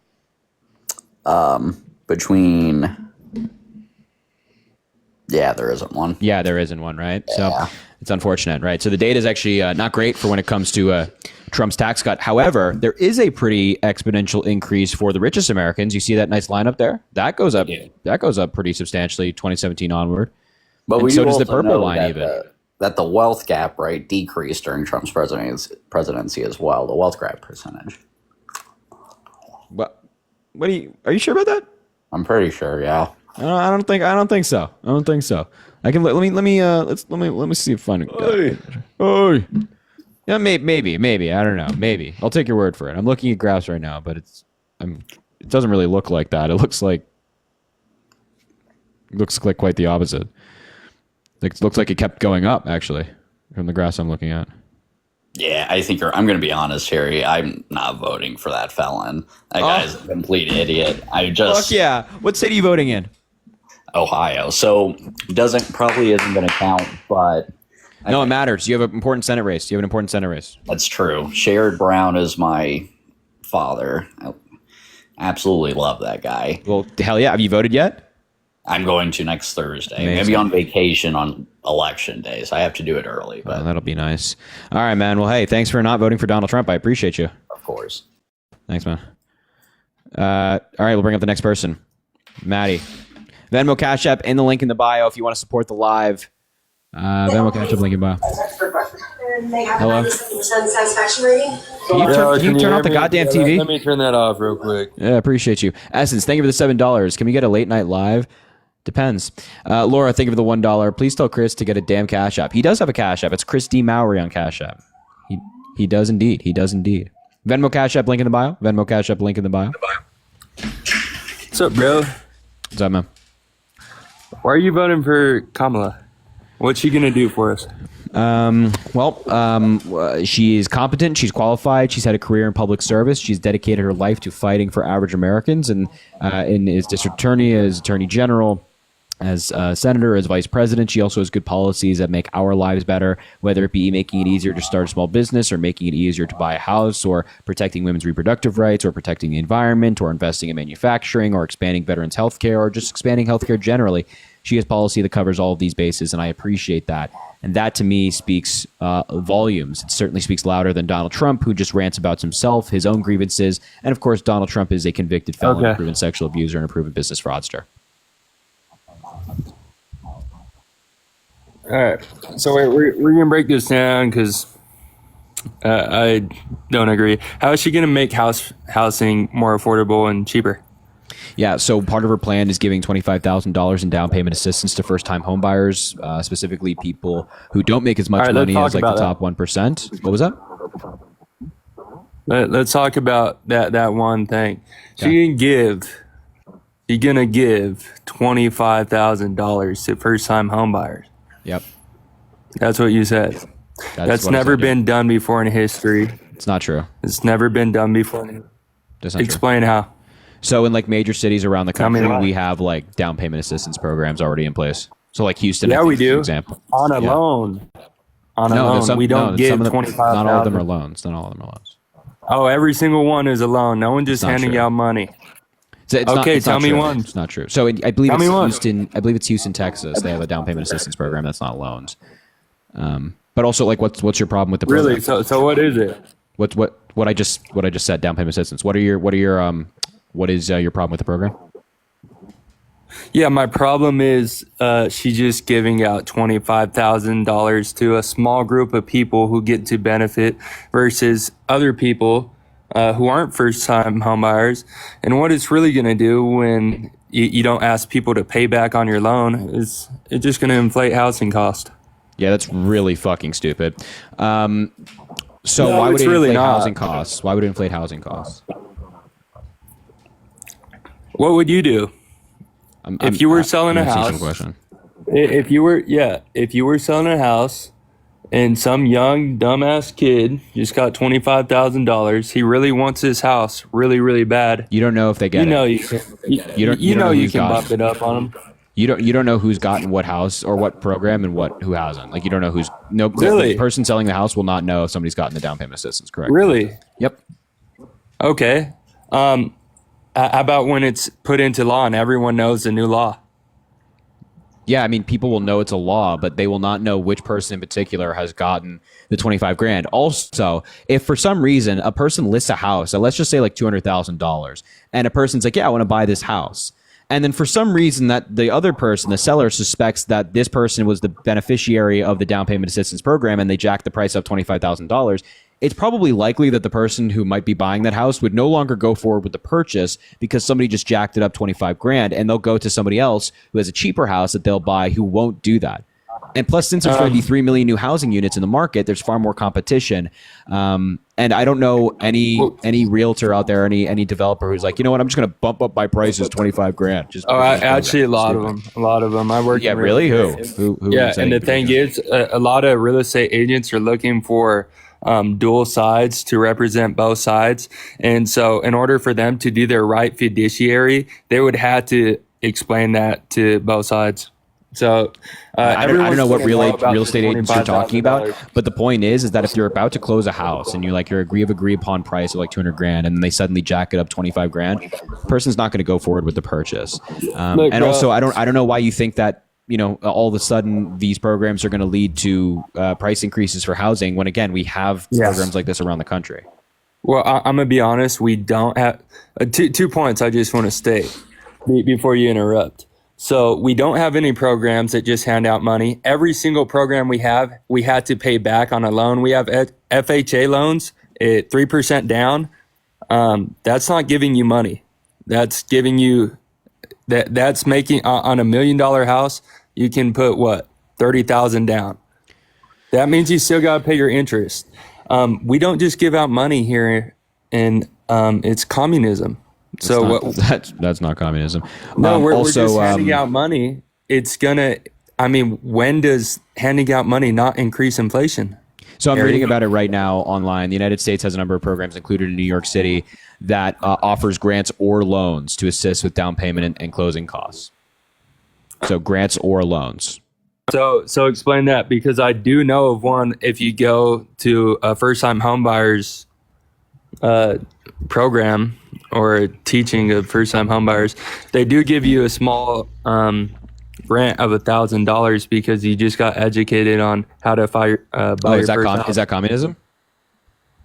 No, because they worked for it. Wait, why is that not communism? Because they worked for it. Because they didn't just hand it out. They got educated on how to buy their first home. But the government's giving them out money to buy a home. That has to be communism. No, they're not giving it out. Oh, so just to be clear, you would be in favor of this down payment assistance program if the government then's like, yeah, you have to take like an hour course to learn how to do this, and then they all do, and you'd be like, okay, great. Well, let's just explain the difference. One's $25,000 and one's $1,000, and one's just handing it out to a small group of people. Well, it's principle, right? Well, no, one just handing out to a small group of people, and the other one offers it to everybody. It's not offered to everybody. But you have to attend the course. You don't just get $25,000. Yeah, but I mean, you're still the fundamental, the principle is that the money's being handed out, right? So by your logic, then maybe the federal government can just have people take a course and then they can qualify. I think it's like really stupid. It's like, you can take a course and then you get the $1,000 for down payment assistance. That's really dumb. But aside from the fact, what was my original question to you? Look, there's 8 million first-time home buyers in the next 4 years at $25,000 each. That's over $500 billion with the strike of a pen. That's going to increase inflation. I don't know why that would increase inflation. You're handing out money, dude. Who's paying? So we have plenty of programs like that. It's what's going to happen. So we have programs that do this already. We don't. You haven't named one. That's not true. I just told you that we have down payment assistance programs around the country. You gave no context. If it's $500, we have down payment assistance. We have down payment assistance programs around the country. I just named one for you in New York City, which is not. Yeah, I named one for you too, but it's $1,000, and you got to go to a course. And that's fantastic. It's not 25. But then wouldn't by your logic, wouldn't that increase inflation as well? No, because it's educating. Wait, why not? You're handing out money. Let's get this right. The government is offering a grant for people who want to educate themselves on buying their first home, because everyone should be educated on buying their first home. They spend the money. They spend the time out of their day to go get educated on it. It's $500, $500 to $1,000. It's not $25,000. But wouldn't that increase inflation as well? Because if you're just like a very smaller point, yes. So inflation is being increased still by that. That's also really stupid. Do you have any data to suggest that? It's 50 times more, 25 to 50 times more. Yeah, for certain groups of people that are low income. And you have to pay your rent on time for 2 years. So it's not just like you get 25 grand, you get 25 grand, you get 25 grand. Wait. I also don't know why. So now you know what you're talking about. Can you explain to me how that increases inflation, please? Like, give me an in-depth analysis on how that program would increase inflation. And would you argue that these other programs around the country in certain states and cities have also increased inflation? And what's your data for that? Okay. So if you want to go over the first question you asked, how it's going to increase inflation, I'm pretty sure we all know economics. Do we? Do you? No, I don't. I don't know what economics is. No. Okay, that's fine. So I'll explain it. No, it's a joke. So, 25,000. Phone call. Yeah, I did get a phone call. All right, $25,000. Who's paying it? Everyone who's not a first-time home buyer is paying for people to $25,000. On top of that, you got the people selling the homes, and they're just going to bump up the prices. Well, I guess that's empty. What? Do you guys fucking hear this? Nah, you'll be all right now. Do you guys hear this?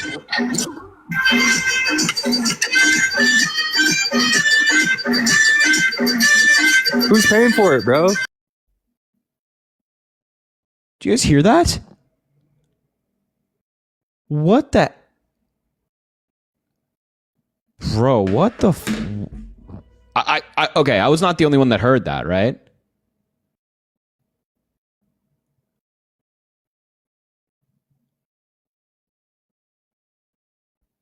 What the? Anyway, it doesn't matter. Okay, I'm glad. I'm just making sure I wasn't the only one that heard it. Just making sure I wasn't the only one that heard it. Jeez Louise. That was very strange. Okay, good. I'm glad. Jesus Christ.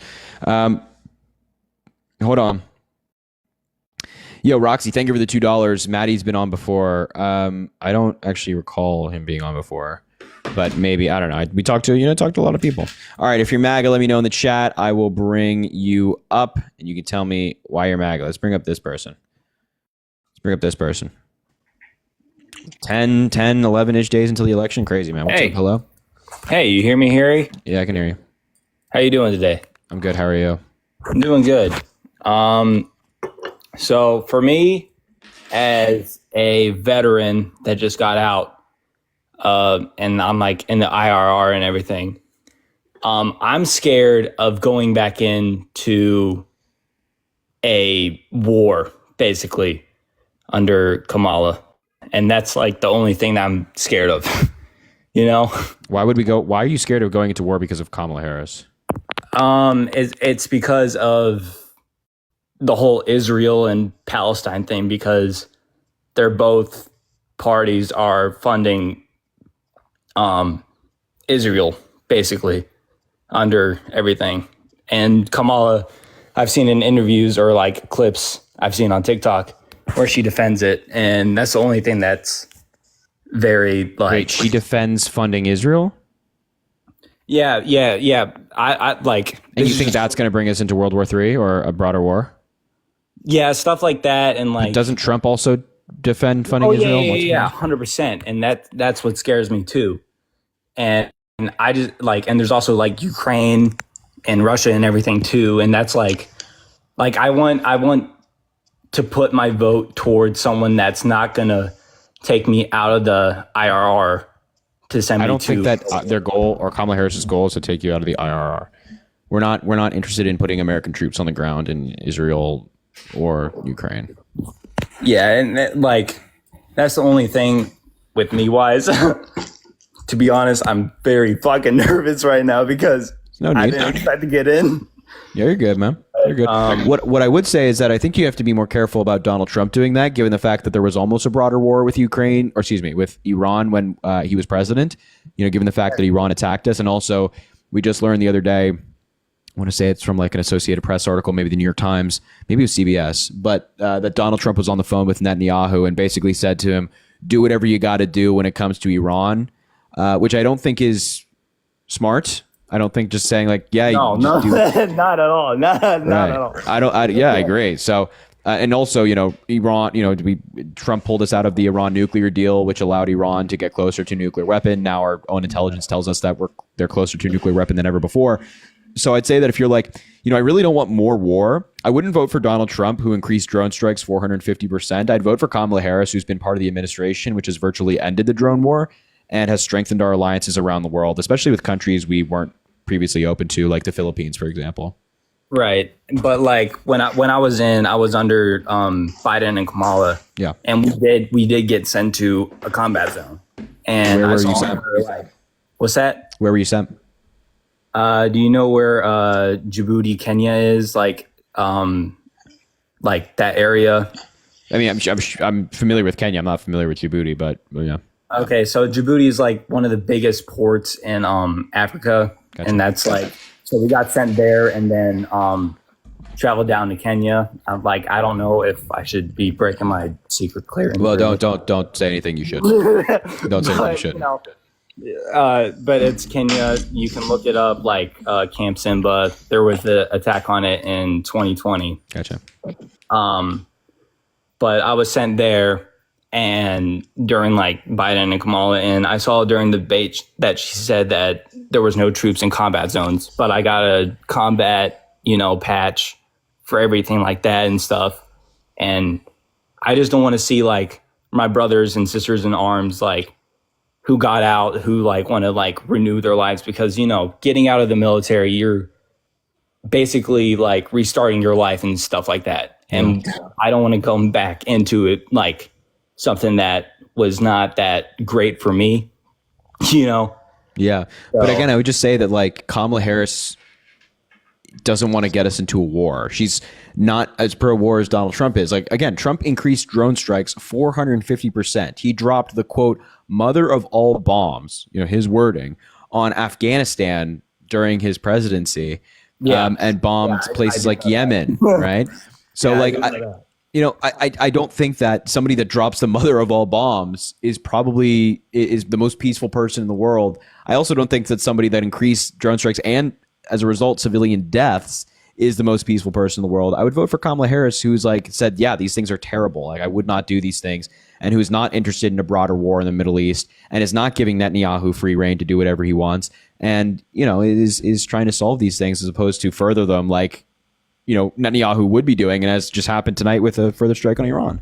Yeah, like shit. I'm sorry. No, don't worry about it. It's all good. Yeah, but I'm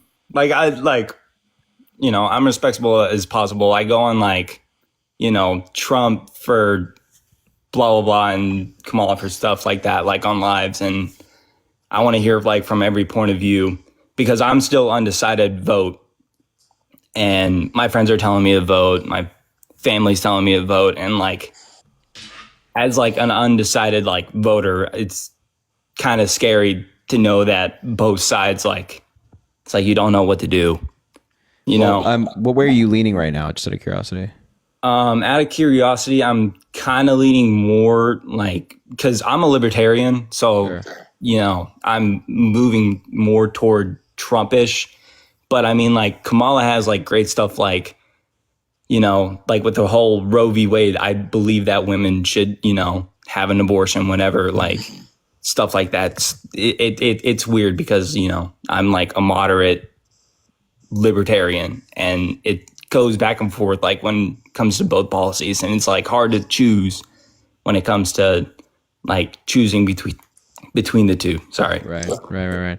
I mean, so wait, what state are you voting in? Oh, I'm in North Carolina. So like, it's really like, all right, let's lock in here. Down to shit over here right now. I'll tell you Let's that. lock in. So wait, say that again. Like, what are your main things that you're thinking about right now? So going back to, like just coming back from the IRR, Yes. back to war. There's also the Roe v. Wade stuff.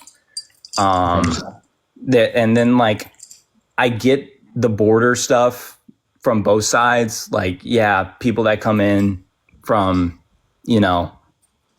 like come in like quote unquote illegally, and like, they're doing like the jobs that no one else wants to fucking do, But I mean, like, there should be like illegal ways, but it should be also easier to become an American citizen as well. So it's like stuff like that, Well, then you'd be voting for Kamala Harris because she wants a stricter immigration policy. She wants to, as her words are, secure the border. But she also wants to make it easier for people to become American citizens. She thinks that the system we have right now is arcane and outdated and way too complex. Whereas, it could be a lot easier, especially for people who are here working jobs, working hard. They're part of their communities. They're giving back to their communities. then they obviously shouldn't be deported if they're not doing anything wrong. Yeah, That's what right. Kamala Harris Like stuff like that. It's like so you would agree with Kamala Harris on that? See, like here's the thing, Trump. I got friends like both sides, and it's kind of hard because we don't whenever we bring up politics, we're like boo, don't bring that up around us. We're trying to have fun as like a friend group, but I mean like stuff like that. So it's very like kind of hard as an undecided voter to I hear that, but here's the thing: your friends are going to be telling you a lot of things. They're going to be in your ear saying, "Oh, this or that" about either candidate. But remember, nobody's going to know how you vote. So you can tell your Trump supporter friends you voted for Trump. But you could vote for Kamala at the end of the day because you truly do agree with Kamala Harris more than you do Donald Trump. You're pro-choice. You believe that women should choose what they want to do with their own bodies. You also are anti-war. Kamala Harris is right there with you. And remember, Donald Trump's own generals, his own former military staff, including chairman of the Joint Chiefs of Staff, whom you're very familiar with, defense secretaries who control the Pentagon, are all saying that Donald Trump is incompetent. He's a fascist. And he can't do the job. And obviously we have all the data on Donald Trump wanting to be a warmonger and the fact that he wanted to get out of NATO, which is the most successful defensive alliance in world history. And when it comes to immigration, you agree with Kamala Harris. Common sense immigration reform, securing the border, but also making it easier to become a citizen. On the issues you're telling me right now, you align with Vice President Harris. You do not align with Donald Trump. Okay, yeah, because I don't want people to hate me either because I'm like, I don't know. No. Nobody's gonna hate you, man. Nobody. Trust me. You're one of the better people we have on here. We have people up here screaming that lizard people are running the world. So you're all right. Like I clock into like your lives like all the time, and I'm like, you know what? I want to say something for the first time. Maybe there's drinks in me, but hey, good for you, man. Good for you. It's Friday night. Almost Saturday, but it's Friday. Yeah, almost. But you got a few like couple minutes on that, but but like people treat you like shit all the time, and I'm like, you gotta have like an open conversation with this guy. You can't just disrespect him, Well, you can make up for all of that if you just go to the polls and vote for Kamala Harris. You have early voting in your state, my man. You should go do that. We do. And go vote for Kamala. By the way, I just also want to point out that you have like a lot of great Democrats running down the ballot, and the guy that's running for governor right now in your state of North Carolina for the Republican side, Mark Robinson, called himself I've been seeing his like ads on YouTube and stuff. Yeah. But he called himself a quote black German from World War II, a proud black German from World War II. If you're kind of catching my drift, I can't say it on TikTok Live, but that's what he called himself. I can't say it, but like a no German. Yeah, exactly right. That's what he referred to himself as. And he's endorsed by Donald Trump. We don't want that. North Carolina doesn't need that. You don't need that. Come on, bro. That's crazy. Yeah, dude, it's not good. It's not good. So don't vote for that. Point is, you agree with Kamala Harris, so you should go make your voice heard. And again, you don't have to tell anybody who you vote for. You don't got to tell me. You don't got to tell your parents, your family, your girlfriend, your boyfriend, whoever it might be, or your friends, whatever. You don't got to tell them. Just go vote your conscience. And like for whoever's listening, treat this guy with like respect. Everyone at the end of the day is a human being. We're all U.S. citizens. Like you can't just be like, fuck you, blah, blah, blah, blah, blah. You can't do that, stuff like that. So just treat this guy with I appreciate that, man. Hey, listen, like I don't want to take too much of your time. It's a Saturday. Oh, fuck. I messed it up like you did. It's a Friday night. Go enjoy the rest of your Friday night. All right. All right. You have a good one, man. Thanks, man. I appreciate you. Have a good one. All right. Bye. Hey, maybe 1+ voter in North Carolina. I don't know. But like, no crap. That guy actually agrees with Kamala Harris more than Donald Trump, and Carrie's informing me that the Dodgers won. That's very depressing. Wanted the Yankees to win. Obviously represent New York. But anyway, all right, if you're MAGA, let me know in the chat. I appreciate you. Valerie, thank you for the $5, saying, thanks for helping me to understand politics a bit more. Can't wait till it's over. That was super anxious about the outcome. Voted today in Maryland, all blue. Kamala. Love that, Valerie. Glad that you're getting out there and voting. I'm seeing a lot of people are saying that they're voting early. I love to see it. And voting early is so important. Peyton says $5. Did you enjoy your acai bowl? Peyton, oh my God. I enjoyed my acai bowl so much. If you're wondering how Peyton knew that, it's because she has me on Snapchat. So you should go add me on Snapchat, Harry J. Sisson. Harry J. Sisson. All right. If you're MAGA, let me know in the chat. I'll bring you up. If you're MAGA, let me know in the chat. I'll bring you up. And we can talk, and you can tell me why you're MAGA. We can talk, and you can tell me why you're MAGA. Let's bring up this guy. Let's see what this guy has to say. Hello? I'm just going to be super nice here. You do a really good job informing people. I can't vote. My mom, I'm 17 and my I can't have you on the live. No. I know. I'm sorry. I have to kick you. I'm Thank you so for sorry. informing people then. Have a great day. Thank you. Thank you. I appreciate you. Oh man. Yeah. Sorry. I had to get them off the live. That was very kind though. That was very kind. I appreciate that. You got to be above the age of 18 to be on TikTok live. So that's why I had to remove them. But regardless, I appreciate them and the fact that they are supporting. It's very nice. All right. If you're MAGA, let me know in the chat. I'll bring you up. We can talk. This guy says he's MAGA. Let's give him a shot. Venmo, Cash App in the link in the bio if you want to support the live. Also drop a follow if you haven't already. We do these lives all the time. What's up, man? How you doing? I'm good, man. How are you? I'm doing pretty good. All right. So, what's your favorite of Kamala's policies? I don't know. I'm like it's hard to say because I'm very much in favor of her being pro-choice. I'm very much in favor of her expanding the Affordable Care Act. Very much in favor of investing in the renewable energy sector. So it's kind of hard to say as to which what my favorite is, but I like a lot of them. What's your favorite Trump policy that he wants to implement? Oh, is he leaving already? Is it that? No way. No way. That's all it took. No way. No way. No way. Tell me it isn't so. Tell me it isn't so. Let's bring up this guy. I think I've seen this guy spamming that he's mad. This guy's running, I think. We'll let him see his way out. We'll let him see his way out. No way he's running, dude. Hello? Hey, what's good, Harry? What's good, man? How old are you? 28. Okay, why are you MAGA? I'm not MAGA. I just wanted to get on and say I commend you and I appreciate your efforts. Thanks, man. Especially during the Biden campaign, because honestly, I think Biden still is the qualified candidate. And it's unfortunate, that he's gotten up there in age and kind of lost his speaking ability, because I think when he's in the Oval Office, I think he still could be the most capable guy. I think he's great. I think he's also great. 100%. But I'll be voting for Kamala in support of him. I wish that on that day I could pencil him in, but it is what it is. I'm rolling with Kamala, and I appreciate you. Well, thank you, man. I appreciate you and your support, and I appreciate the fact that you're going to go out there and vote for Kamala, all right? That's all I had to say. I'll get out of your way and let you take down. No, good, bro. You're good, man. Thanks for saying it, though. I appreciate you, all right? Of course. Take care. Man. Have a good one. All right, if you're MAGA, let me know in the chat. I'll bring you up. This guy is also spamming at their MAGA, but their profile picture is very questionable. Makes me not want to talk to them, quite frankly. But we'll see. Hello? You. How old are you? 18. All right, why are you MAGA? Oh, 19. Sorry. What? How do you mess that up? I just turned 19. Gotcha. All right, why are you MAGA? I'm MAGA because, I'm 19, I have a full-time job, I'm trying to support myself, and I am planning on moving out on my own.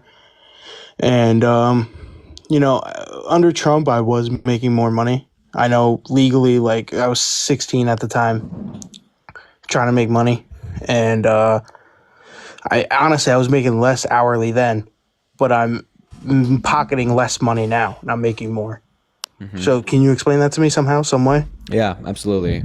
So inflation has gone up in recent years, which has, made your dollar go not as far as it used to. But it doesn't mean that that's because of Joe Biden, and it doesn't mean that Donald Trump is going to solve that. Right. Inflation went up as a result of the COVID pandemic. This was something that happened all over the world in countries that have similar economies to ours, like Great Britain and France and Germany, countries in Europe, countries in Asia. All of their inflation rates spiked at around the same time that ours did. That's because of the COVID pandemic and supply chain issues and supply and demand and whatnot, and the lack of products on the shelves, making those products go up in price because demand was still high for all of these products. So that's what happened. not a result of any policy that Trump put into place or Biden put into place. It was just something out of the control of the American president. And of course, we know that it's not the American president's fault, obviously, because it happened all around the world. But the point in me saying this is that, number one, it wasn't Biden, but number two, Donald Trump is not somehow going to mysteriously solve this. Like, prices are not going to come down rapidly if Donald Trump gets into office. It's never happened before in American history, or at least it's never happened before, and that'd be a good thing. Because de-inflation does happen, but it often is not a good thing. That could be a sign of an economy collapsing. So, all right, I could see that. What are your thoughts on like our borders today versus how they were under Trump? So there has been an influx in migration in recent years because, again, of the COVID pandemic. It was specifically kind of aligned with those years. Matter of fact, the spike that we saw in migration actually started under Donald Trump. You can see it in the graphs that are released by the Border Patrol. And the reason why more people came to the border in recent years is because, again, of COVID. It forced them out of their home countries, kind of took away their jobs. They were seeking economic opportunity. They still had to put food on their table. So they turned to the United States and other developed countries like Canada and countries in Europe and Asia to try to find work and take care of their families. And this has been a global phenomena. Again, countries in Europe experienced the same thing, just like we did in the United States. Canada took in a record amount of migrants last year as well. All kind of in line with the COVID pandemic. So also, that's not a failure of Joe Biden's immigration policies. Biden didn't do anything to make it easier for that was people, gonna be my people next to come question. in. Yep. Yeah. So yeah, Biden didn't do anything to make it easier for people to come in. It was just more people came to the border and they were seeking asylum, which So as if he didn't make anything, he didn't change anything to stop people from coming in either, right? Or no? Well, he actually put forward a number of pieces of policy. So actually on day one of his presidency, he introduced an immigration policy. So like 20 minutes after he took the oath of office and got to the Oval Office, he already sent a bill to Congress. Republicans decided to not work with Democrats on that. And then there was another bill in 2023 that Democrats and Republicans wrote together on immigration. It was bipartisan and invested more in Border Patrol, hiring more agents to deal with drugs and expanded immigration courts, things like that. And Republicans didn't work with Democrats on that either. At least they voted against the bill because Trump told them to. So in that bill, as far as I'm concerned, there was a few things I saw about it, about how it was like $118 billion bill or something like that, right? Well, the bill had different variations. So initially, it was a bill that addressed multiple things. It had funding for Ukraine in it, for example. Yes, at one point. that was what I. Yes, so it had funding for Ukraine, and I don't know what I'm pretty sure it was like 6% of like the actual entire money was going to the actual border, and everything else was being different countries. Is that true, or is that? So not the final variation of the bill. The first variation of the bill had foreign policy funding in it as well, because in Congress, it's just easier to pass one big bill as opposed to like voting on individual things and getting it through committee and debate and things like that. So they kind of just all agreed on this stuff. So they thought they could put it together. But Republicans were like, no, we actually don't agree with the immigration portion. So they split up the bills, and the Ukraine funding was voted on by Congress and passed. Overwhelmingly, Republicans and Democrats voted for it. When it came to the immigration portion of the bill, Republicans held that half up still. It's still sitting in Congress. Okay. So under Trump, pre-COVID under Trump, yeah, would you agree to say that the border was in much better, a position than it was under Barack Obama, or no? I think it was like relatively the same position. I think like Trump was, what was that? Yeah, pretty much the same. I'd say it's like relatively the same. Yeah. Trump's border policies were more inhumane. So I'd probably say like in terms of just general immigration, it was probably worse. But I'd say like in terms of like security, it's relatively the same. It's also important to note that the security is also relatively the same under Joe Biden right now. Like, they haven't fired Border Patrol agents. They haven't tore down the fence that's at the border. They haven't loosened immigration restrictions. It's relatively the same and has been for a while now. Okay, I see that. Do you think, under the Biden-Harris administration, they could have, done a little bit more towards the border security over the past, few years, like after COVID, post-COVID? Yeah, I think it's hard to say, just because in order to get like comprehensive reform passed, you got to go through Congress. And they tried, they've tried multiple times to get Congress and Republicans to work with us on an immigration bill. And every single time they've said no. We even have Republicans being very open about their intentions and why they said no. For example, Representative Troy Nehls from Texas, he's a very staunch pro-Trump Republican. He said, quote, when Biden was the candidate, "I will not work with Joe Biden because I think it'll boost his poll numbers." when it comes to immigration. So, they're not doing this because they disagree on immigration. They're just saying, yeah, I don't want to help Joe Biden or Kamala Harris. So I think that it's hard to blame them when, one half of Congress is just saying, no, under no circumstance will I work with you. Okay, yeah. So just probably one of my final things. Yeah. So Donald Trump, you always hear him preaching about how, when he gets, voted, he's going to be the next president. Even prior to him being inaugurated, he's going to have that Ukraine war completely over. Yeah. Do you think, two parts to the question. Do you think if that was the case, he does win, do you think he will have that war over? And if not, how long do you think Kamala Harris would take to end that whole situation over there? Yeah, so I think when Trump says that, it's total crap. He says a lot of things for votes. So when he says that, it sounds very appealing, but there's not a single national security expert out there who thinks that Donald Trump would be able to do that and that it's just that simple. Matter of fact, Donald Trump's former military generals, national defense secretaries, chief of staff, who was a 4-star general, also have all said that he's incompetent, that he's dangerous, that he actually doesn't know anything about U.S. history and doesn't know anything about the military. So I'd be with all these really competent people who are not Democrats or Republicans saying that Trump is not good at that. I'd find it hard to believe that he'd somehow be able to get it done in a way that, these really talented people have not been able to. It's almost like asking, who do you think would be, do you think that I would be able to lead the fucking Saints to a Super Bowl? Probably not, right? Because I don't know how to throw a football like a quarterback should. So it's kind of like that same kind of thing. Whereas with Kamala Harris, I don't really know if we can put a date on when Kamala Harris would be able to solve the war. But what I do know is that Kamala Harris's policy would be far better for Ukraine and far better for long-term peace and stability for our allies. Whereas Donald Trump is very shaky on supporting our allies. The final thing I'll say here is that, when he was campaigning for president in the past couple of months, he said that if he got elected, he would allow Russia to do, quote, whatever the hell they want with NATO countries that didn't pay their dues for that year. That doesn't really scream peace to me. So I don't know. Yeah, no, I understand that. It's just, I don't have, too much time throughout my day to look at specific policies on both sides. I just kind of look at, the numbers and, just as a whole, how the country was. And looking at it from an outside point, I would say, everything, wise, just looking at it, it was better under Trump than it is. But you got to take into consideration of everything that's been going on. But, right now, I'm probably still going to vote for Donald Trump. And, I'm always open-minded. I can always change. But as of right now, I'm just going to keep, watching the lives, doing my own research, and see what's going on. And what state are you voting in? Connecticut. So very hard left. JW, thank you for the 20 subs. Yeah, no, that makes sense. All right, man. Well, hey, listen, if you want to have a future conversation and maybe hopefully change your mind, you're welcome to come back up in the future and ask more questions or have a conversation. Definitely, yeah. No problem. All right, man. I appreciate you. Have a good one, all right? Thanks, man. Nice guy.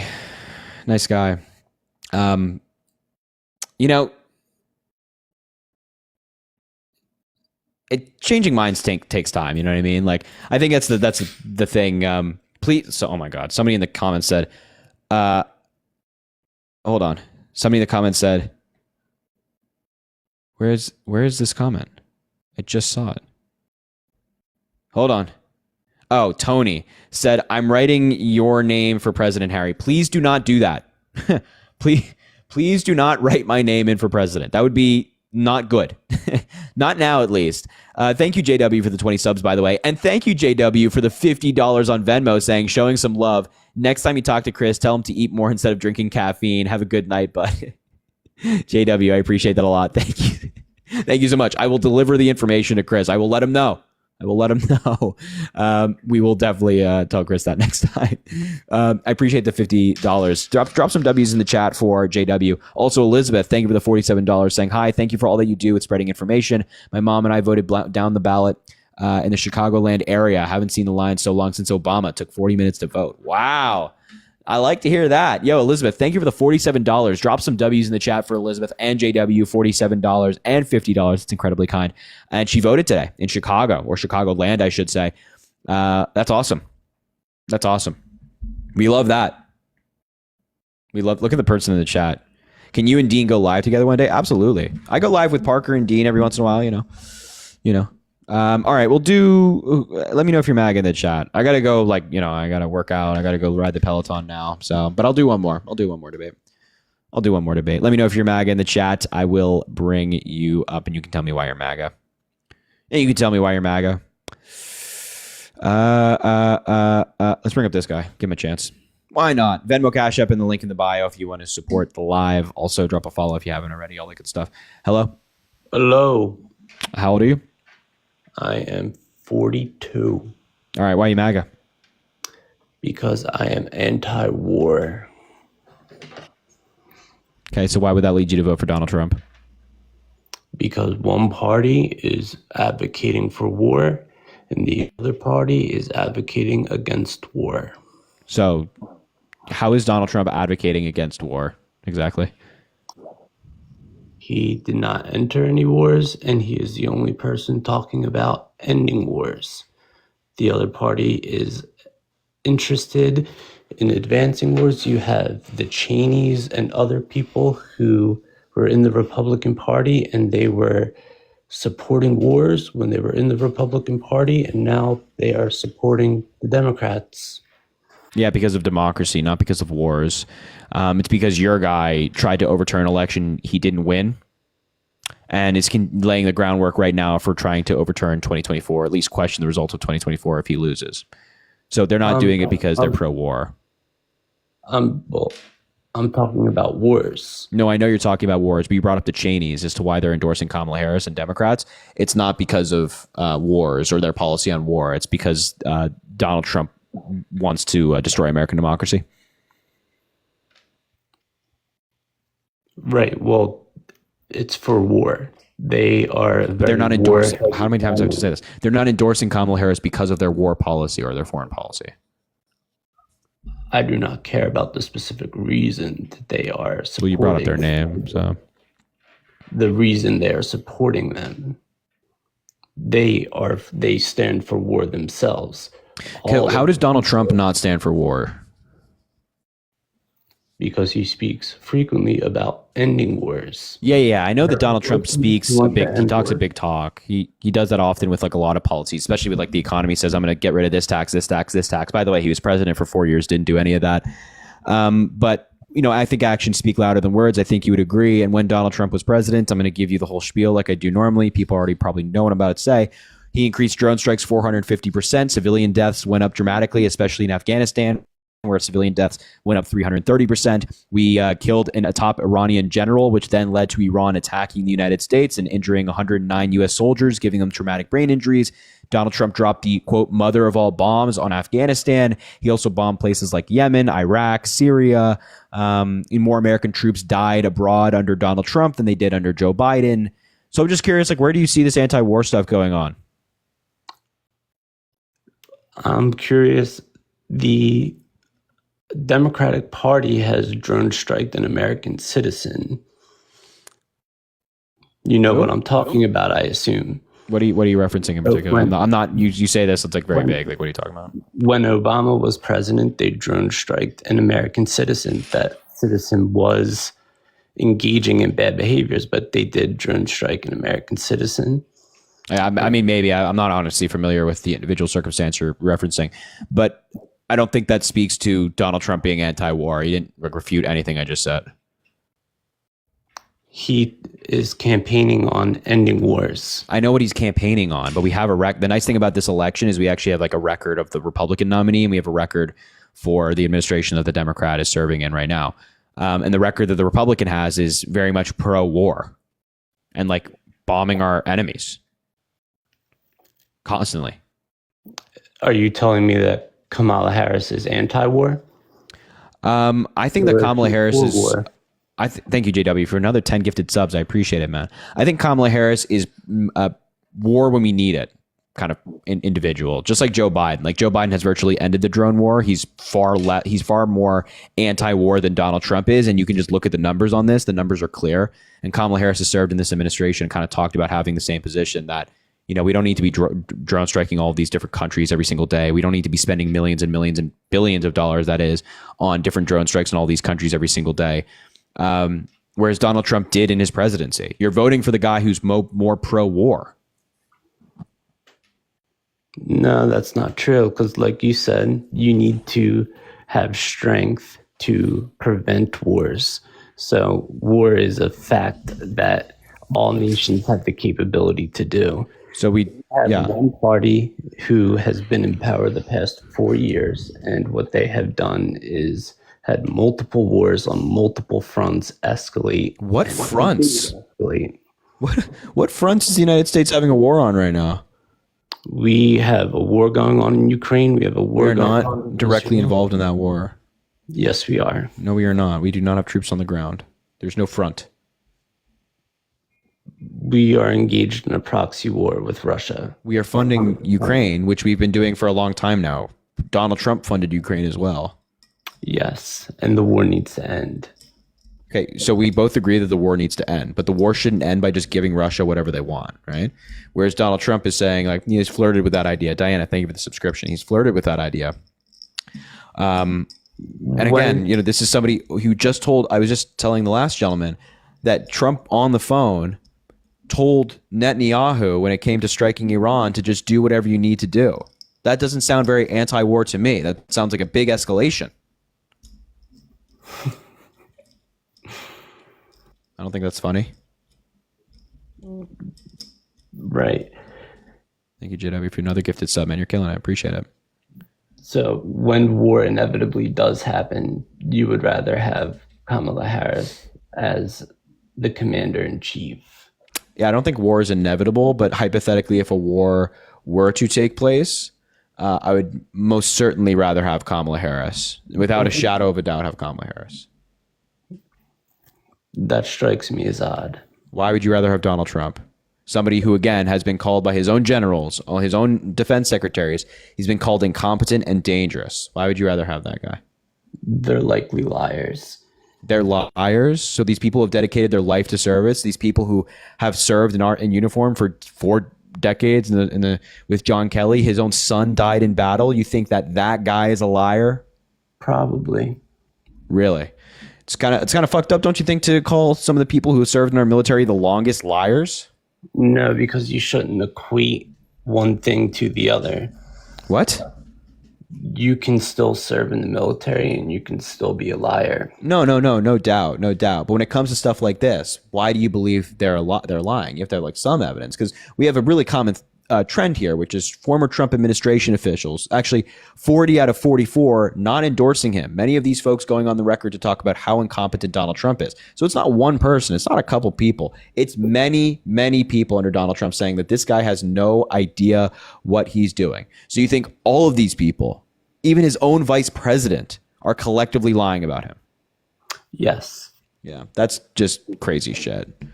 You also have people who refute the things that these people say, and it's likely in their political interest. I don't know. What political interest does John Kelly or Mark Milley have? They're not running for office. They've never run for office.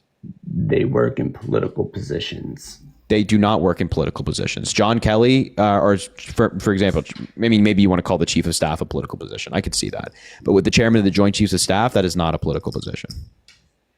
You do not get to that level and operate in that position without being involved in politics to some degree. You served in the military. That's how he got there. He served in the military. Are you telling me there's no politics in the upper levels of the military? Not politics in the way that like we would understand it, like, you know, Trump versus Kamala. Like there's politics in, you know, the word not used in a government sense, you know, like kind of like in a debate sense. You say it's like the politics of the game, right? So that doesn't mean government politics, but, you know, debate and things like that. I'm sure that's very present in the upper ranks of the military, but not like, oh, Biden versus Trump in the upper ranks of the military. Exactly. These statements come out as political statements. So so we have the overwhelming majority of Trump's cabinet not endorsing him. You have some of the people that he appointed to be chief of staff, defense secretary, chairman of the Joint Chiefs of Staff. All of these people are liars. To some degree, yes. Yeah, this is just utter crap. I mean, look, the fact of the matter is that if the same happened with Kamala Harris, you'd say, oh, these, you know, you got to listen to these people. And I'd say, you know, that's actually a pretty valid argument to say like, oh, a vice president not endorsing his president is, you know, doesn't really happen in American history. I don't think it's ever happened before in American history. So it's a pretty big deal, especially a lifelong conservative like Mike Pence. But that's too rational, I suppose. You have to go down conspiracy route. I think the Conservative Party is likely changing.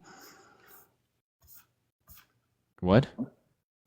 You have the Conservative or the Republican Party changing. You have people who are pro-war and neocons getting pushed out of the Republican Trump Party. is pro-war. Right. He increased drone strikes 450%. The rest of your night, I'm done with this conversation. This is going You nowhere. lost. I'm gonna go ride the Peloton now. I'm sick of people for the night. I'm sick of people for the night. I apologize for wrapping it up there. Like 2.5 hours, decent live. But I'm sick of people for the night. Yura, thank you for the subscription. I appreciate you. And Ancient Alley. Oh, thank you, JW, for the was that 50 gifted subs? Was that 50? Is that somebody just said 50? Is that 50 gifted subs?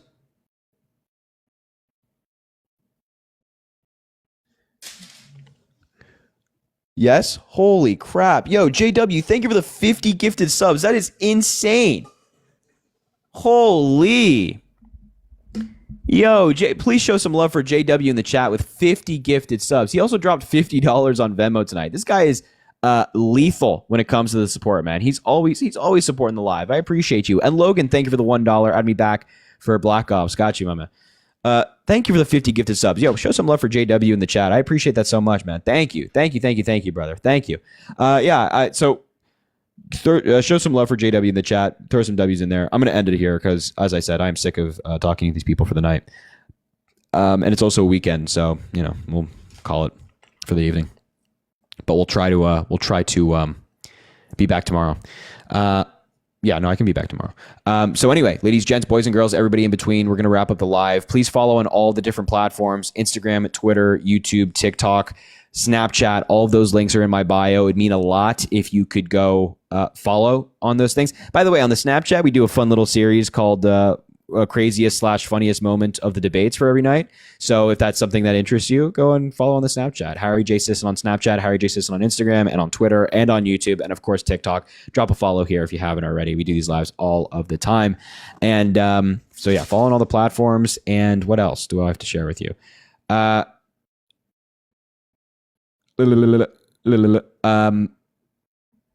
like your Snapchat, says Lori. Thank you, Lori. I appreciate that. So have a great day tomorrow, guys. It's a Saturday. It's the weekend. Enjoy some college football. There's some good games. Everybody watch Penn State. Hopefully they can win tomorrow. But, knowing Penn State, well, we'll see. Although I love my Nittany Lions. We'll have to see what happens. So watch some college football tomorrow. Enjoy yourself. Have a great weekend. See some people you care about, you love, and, tell them you love them, all that good stuff. And, all right, go raid these people. Good Trouble's live. Parker's live. Is Tommy live? Let's give Tommy a raid. Oh, he's not live. Or at least not that I can see. But Parker's live. Definitely Parker get a job. Go tell him that we care about him. Go tell him that he's awesome. And then Harry Raid. Fill the chat with Harry Raid. Let him know. And all right. We will leave it there, everybody. I appreciate you guys. Have a good one. We will talk soon, all right? All right. Bye, everybody.